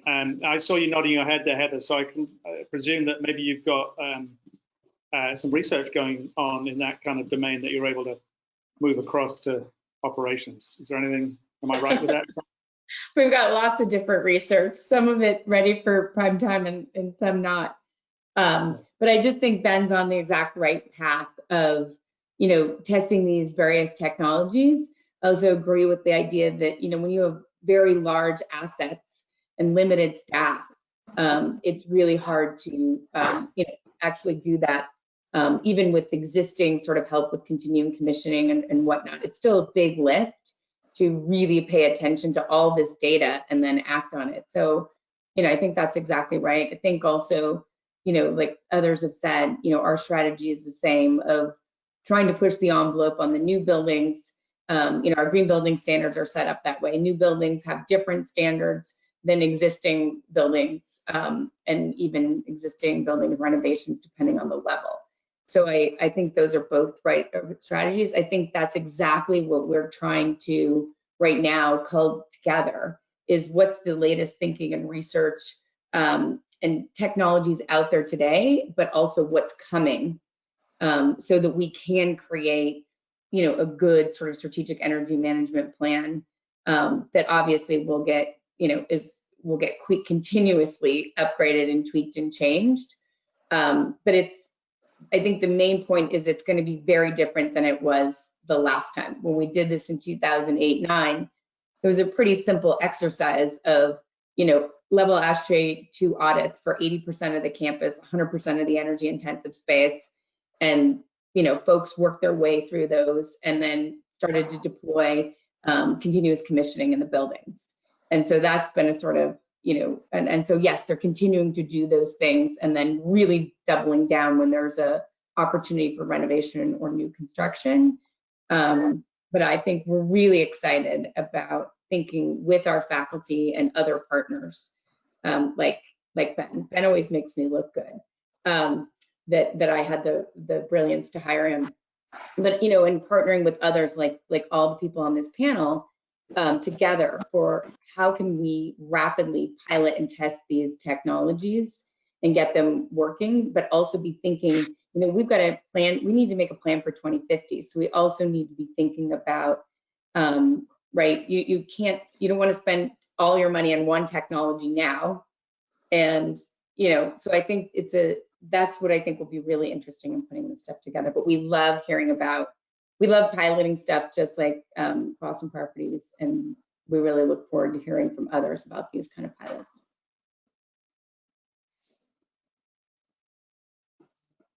Alistair, we lost your volume. Thanks, Ben. Yeah, there's some dogs barking out here, so I was on mute, sorry. One question I want to ask in relation to pilots is, we have a community that stretches from early stage startups to giant global companies. What are you comfortable piloting? Does it go down to early stage startups who might have something straight out of the lab, or are you waiting for something a little bit mature before you actually try something out in your facility? Maybe Ken, I haven't heard from you from a while, so if you want to start there. Yeah, that's a very good question. I think the answer is different for municipal properties versus what we could pilot in the community with potentially homeowners and businesses. So, for example, what we learned in the recent Heat Smart campaign that we ran is that a great number of Arlington residents and even some businesses want to convert to all electric heating. And so they came into the program and requested site evaluations to see if they could go entirely with either ground source or air source heat pumps to retrofit their HVAC system. And in I would say certainly a majority of the cases, they walked away disappointed because the cost was simply too high. And most of these homes have natural gas natural gas boilers or furnaces, and their distribution system, especially if it's hydronic, is already there. And so, you're looking at ductless mini splits. You're either looking at a central air source heat pump through new duct work, or you're looking at air source heat pumps in, potentially 10 to 15 rooms. And the cost is simply prohibitive. So one thing that came up quite often is this concept of air to water heat pumps. So if they're pretty common in other parts of the world, including Europe, it's potentially a drop-in solution for a home heating system with a hydronic distribution system, which would, as long as the main unit itself was reasonably priced, you don't need to change that. You wouldn't need to change potentially the distribution system. We'd have to come up with systems that produce significantly hotter leaving temperatures for the water. But I know it's being looked at. Hasn't been adopted yet, but that in an older community like Arlington, not just for residences, but even for many of our older municipal buildings, would be a game changer, because we wouldn't have to put in a new distribution system. So I could list quite a number of homeowners, for example, who would be willing to guinea pig a relatively well-tested air-to-water heat pump system that would allow them to do a whole home conversion without it breaking the bank. Right. Any quick responses on kind of what type of technology, maturity level? Then I've got one more question before we go to Q&A. I would just simply say it depends on the scale, Yeah, and I'd say it depends on the risk. Like, we like short cliff risks. We like jumping off short cliffs, not high cliffs. So we have a few companies that we've partnered with very early on before they had raised much capital, and then we have other companies that may look startup-ish that we've spent a long time vetting, and we're just now starting to do projects with them. So the time scale really depends on the level of risk. Like electrochromic glazing is something that we've looked at for a long time and is relatively well adopted. But that's an example of something that we were very sheepish on, that has gained traction. But those companies you may call now more mature than an early stage startup. But if you're looking at adding a device or a sensor to digitize data that could be useful for managing EC in a cooling tower, we may work with somebody who's only been around for a couple of weeks. So it really depends on the cliff and the height. Right. Yeah, the only thing I'd say about technology, just because I think it's obviously not just the buildings, it's especially for these large organizations, it's district energy. So I'll say that with our new district energy facility, we did not build I'd say best in class normally combined heat and power system based on natural gas. We actually have built a more flexible system. It is powered by natural gas currently, but it's been designed to flexibly change either to electrification or non-fossil fuel sources. And it's also not only is it more resilient, has resiliency aspects, and low. It's much more efficient, but it's also the largest. It's got the largest thermal energy storage in Massachusetts currently. So lots of, I won't go into great detail. You can Google it, our district energy facility. But I think that's the kind of thing I'm thinking about. We're trying to think about what you need to do today, but then where are you making sure that what you're doing is flexible enough to take these new technologies into the future, so that you're future proofing them in a way. That's a good segue, maybe to Jason, which was, we're confronted with a big change right now, which is the pandemic. You touched on the impact that it's having on you and your systems and the potential risk that they might have sort of long-term higher energy use. But, is that the only impact you've had from the pandemic? Aside from the great changes and swings in patient volume from empty to busting at the seams to nearly empty, and now we're slowly starting to recover. Back to I guess, more normal, whatever that means.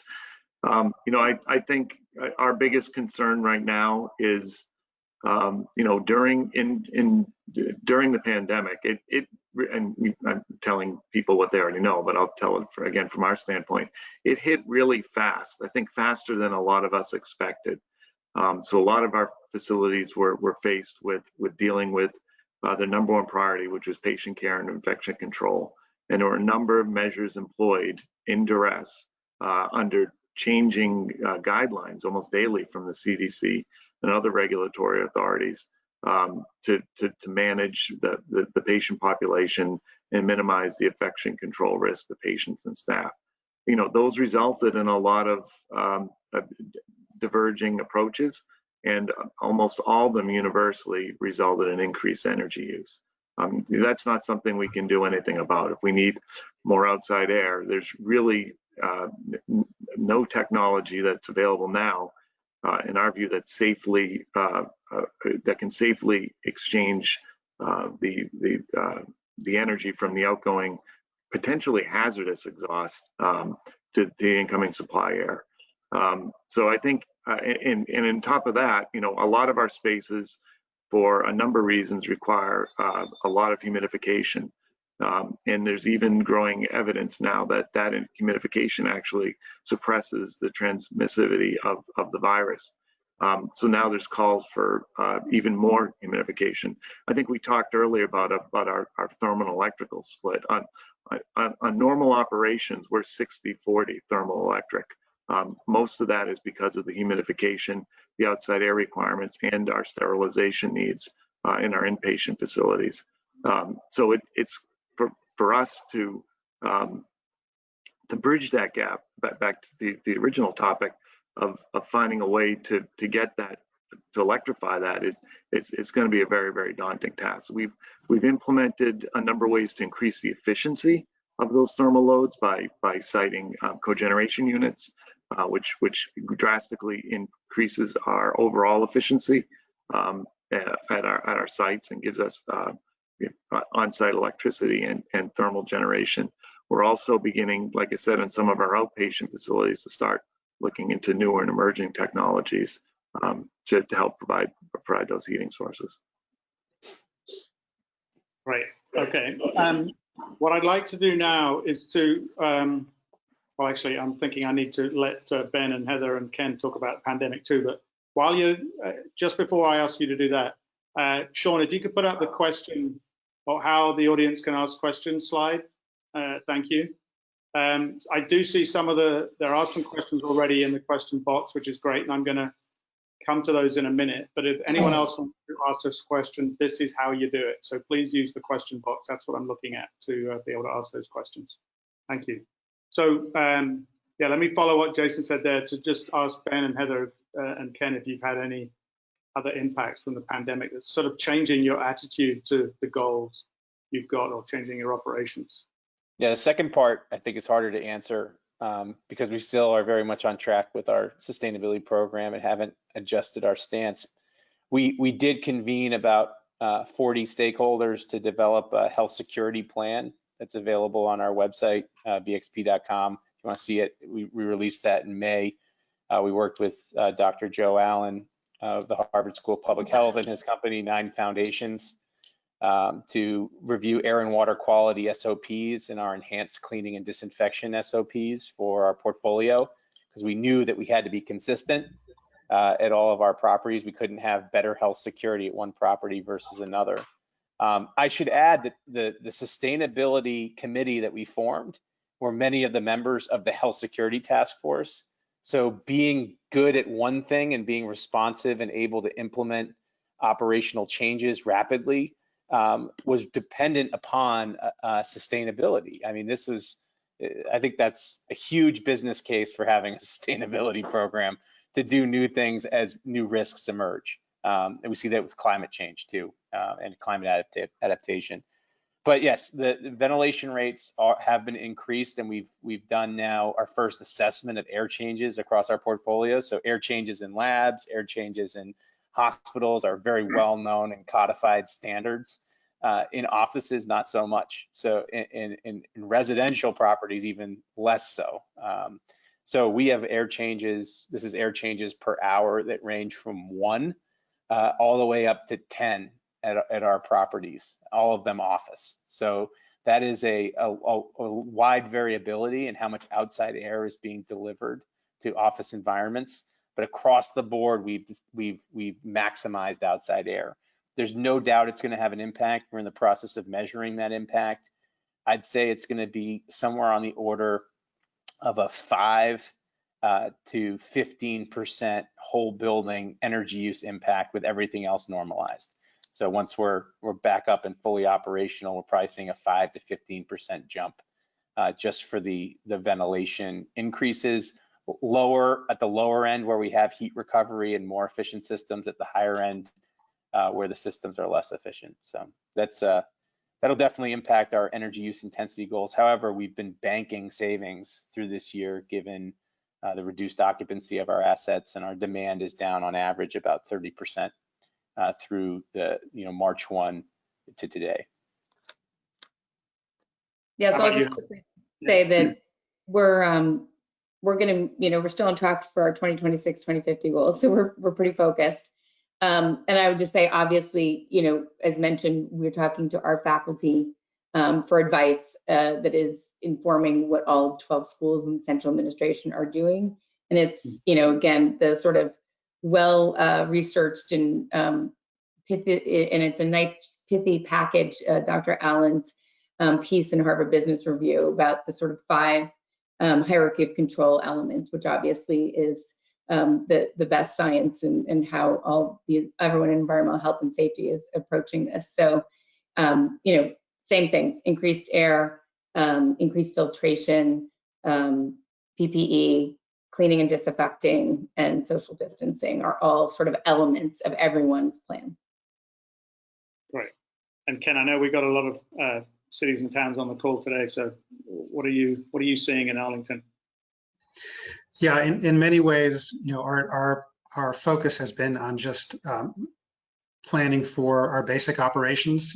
Are we going to have our student population return to the schools in the fall, or are they going to be distance learning, or is it going to be a mixture of the two? The extent, and then for other town buildings, town hall at this point is relatively empty. Everyone, including me, working from home with the potential for that to last at least through the end of the calendar year. And for some people, now that this model has been established and it's been shown to be successful, they may just be permanently working from home, which raises questions about the kind of space needs we have going forward. I think ventilation is a key issue. I think in the short term, it's kind of the other side of the coin with the fact that our buildings are older and inefficient in many cases, is that they're pretty leaky. So there's a little bit less concern about ventilation in many of our buildings. In our newer buildings, it certainly is a concern. We've just started having conversations around air replacement cycles and potentially adjusting those in our tighter buildings. But frankly, the anthill was kind of kicked over when COVID hit, and we're just scrambling to try to make sure we can, reopen. It's especially on the school side, but really across the board. How do we reopen government and in-person government and in-person schooling? And then what implications are there from that? Okay, right. Yeah, very topical point. Okay, I'm going to start with some audience questions. We've got a few minutes here, so sort of quick responses. So a good one here that you kind of touched on earlier, I think. In Boston, 10% of the city's thermal load comes from district energy systems with Vicinity, Maytap, and 4 university systems. So what are the strategies for decarbonizing these systems, which are basically big CHP? So who wants to tackle that one quickly? I mean, I think we've talked about that's a huge challenge. Again, having a low temperature hot water system versus steam in our new district energy facility is a step forward, right? And then again, making it flexible so that it can over time take different fuel sources or electrify. That won't be free, by the way, right? So I still think that and I hope this is where, our friends at NG who now, relatively recently own Maytap, be interesting to see also what kind of innovations they bring to bear and what their thinking is. Obviously, Harvard's very interested in that, as the medical school and School of Public Health are connected to Maytap. But clearly, this is a huge area for us. We've just started thinking about it, and we have till 2050, but it's going to take us time to make this transition. And I do think this is one where going it collectively rather than alone, I think will be much, better and more rapid. So I do hope that the state and the city, continues to convene people in particular to really address the district energy challenges and the cost challenges of that. Great, thank you. Question for you, Ken. Did you consider embodied carbon when deciding to make some of your moves on the schools? We have, it's been a bit of a raging debate. There are, as I mentioned earlier, a lot of activists in town, which is, great because that's how we've achieved a lot of what we've achieved. But there's divergent opinions on the extent to which we should consider embodied carbon. For our new high school, for example, there were very strong opinions about replacing the physical plant as we are going to do versus just trying to renovate the existing building and maintain as much of the structure as possible. And ultimately, the energy savings that we're going to achieve by having a brand new physical plant are so great that while embodied carbon is certainly a concern, we will pay back that embodied carbon many times over during the life of the new building. And for the most part, that has been what we've found from the modeling that we've seen. That certainly embodied carbon is an issue if you can maintain an existing structure and make it much more efficient and heat it and cool it with electricity. That's great, but it's hard to do in many cases, especially when your buildings are many decades old. In our case, over 100 years old for the high school. It simply just is impractical. So it's a valid concern. And I think it also speaks to your demolition and disposal and recycling procedures on your construction projects. So yeah, we've considered it, and it clearly the modeling favored just replacing the building, and in most cases that's what it has shown. Okay. This is also an emerging issue for us. We've set a 14%. Scope 3, which is an embodied energy, embodied carbon reduction by 2023 below a 2018 base. We're working with our architects and engineers on 2 large developments on the West Coast to at least begin by inventorying using tools like Tally and EC3, the embodied energy of the steel and concrete materials that make up the lion's share of our core and shell Scope 3 emissions. And then from there, we're hoping to make substitutions on the concrete mix design that help reduce the embodied energy of concrete. Concrete is a very carbon intensive material on our projects. On steel, I think we're going to continue to optimize the steel frame. That just makes good economic sense. But we're looking at transitioning from steel frame to timber where we can. We're very excited about the developments in cross-laminated timber construction, and we have a lot more people focused on that now than we had, I'd say, even a year ago, trying to advance our strategy on timber. Last quick question before we go to the wrap up. Is anyone developing a ground source heat pump bigger than 200 tons? Yeah. Willing to share? No? Okay. Sorry, no one doing that. All right.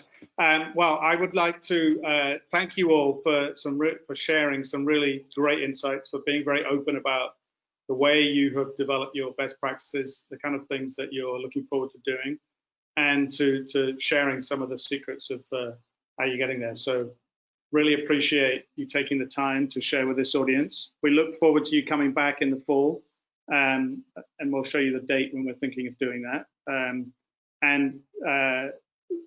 I think, as you've asked, we'll make sure that we have a lot of industry folks there to help share what they see as the pathways forward and new technologies that can help you reach your goals. We're all in this together, and we hope we're building a good community here to do that. So thank you all very much. And Sean, if we could go to the wrap up, and if we could now have Peter Rothstein join me for the quick wrap up.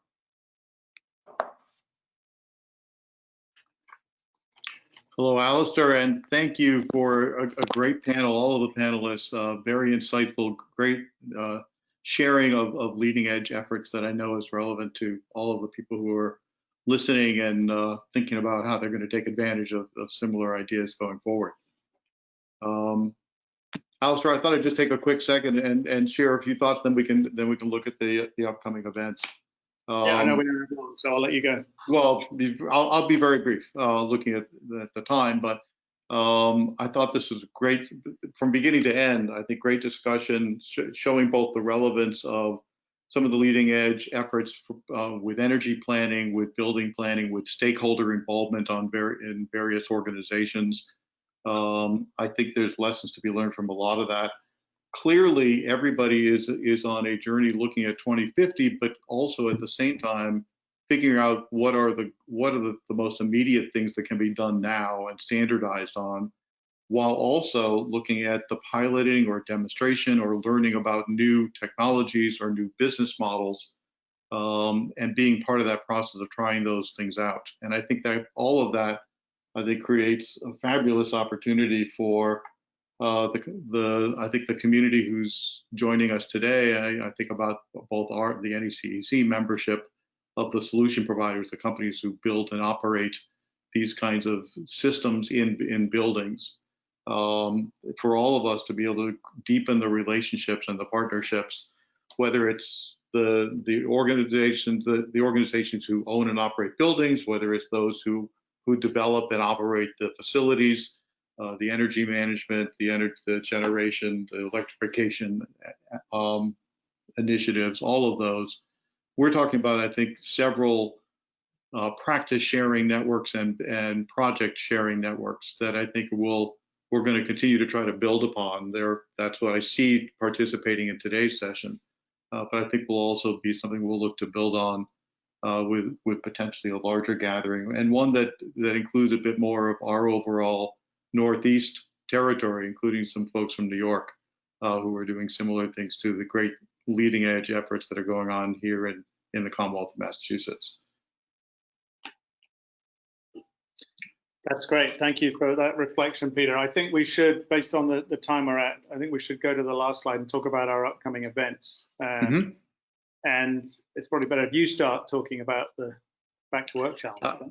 Yeah, so we announced this yesterday, the first item on this list here, the Clean Energy Back to Work Challenge. This is a competition where the competition is to look for a number of leading edge efforts to get clean energy getting back to work in light of the challenges in the COVID era, the safety issues, the air management and air changing issues that were talked about just a couple minutes ago. How to grow and develop great relationships with customers, with building residents and participants. The details are all on our website, but I actually think this Clean Energy Back to Work Challenge will also be an area where I think we hope to elicit some leading edge projects and some additional, I think, best practice sharing opportunities as clean energy gets back to the growth mode, but does it in the new context of both COVID as well as the involvement of diverse communities across our jurisdictions. So that's the first event, which is relevant to what we're talking about today. The second one is also relevant to what we're talking about today, as we were just talking about potential new low carbon or green fuel sources. Hydrogen is a topic that is growing in interest, and there's some very interesting pilots and demonstrations and new technologies or planning efforts. So we're going to try to get a handle of what's going on in the hydrogen space, and Alistair's got the lead in pulling that event together for us for September. Yeah, I think one of the great things is Europe announced a hydrogen strategy yesterday, and they've done that in collaboration with the European government, but also a lot of the leading industry players there and some of the innovative new ones too. And we have some of those global companies based here in the Boston area, and they'll be here to share what's going on around the world, but also looking to what role hydrogen could play in our economy in the Northeast. So I think that'll be very interesting. And then later on, October the 1st and 2nd, we have our annual Cleantech Open Northeast Regional Finals, which is the culmination of the accelerator for the latest crop of cleantech startups, which is always a great fun event, seeing who's coming through the pipeline of innovations. It'll be virtual, so hopefully more people can join in and see some of the great presentations from the startups. And then we'll have the second part of this series on October 21st. So please mark that in your calendars. We'll be sending out reminders after this. And also we got some great input from you today in the survey and the poll about what you'd like to see there. So we'll be planning the format of that event. But the whole point is a bit more interaction than we had today. So that, as you heard from the practitioners, they're really looking to understand what technology pathways are out there and how vendors, consultants can help them reach their goals. So we'll be having much more of a sort of breakout session as part of that. So with that, I think we should thank all of you for attending today. Sorry we couldn't get to more questions, but really appreciate you putting those in the question box, and for listening to us today. Thank you to all the speakers who really did share a lot of great insights, and thank you again to our partners, Power Options and the Mass Clean Energy Center. And I think a final thank you to the backup team of NECC and field associates who helped us put on this great production. Thank you. Thank you, Alistair. Thank you, everybody. And we will keep these topics and learning opportunities going, great opportunities going forward. Thanks very much, everybody. Thanks, everyone. Bye now.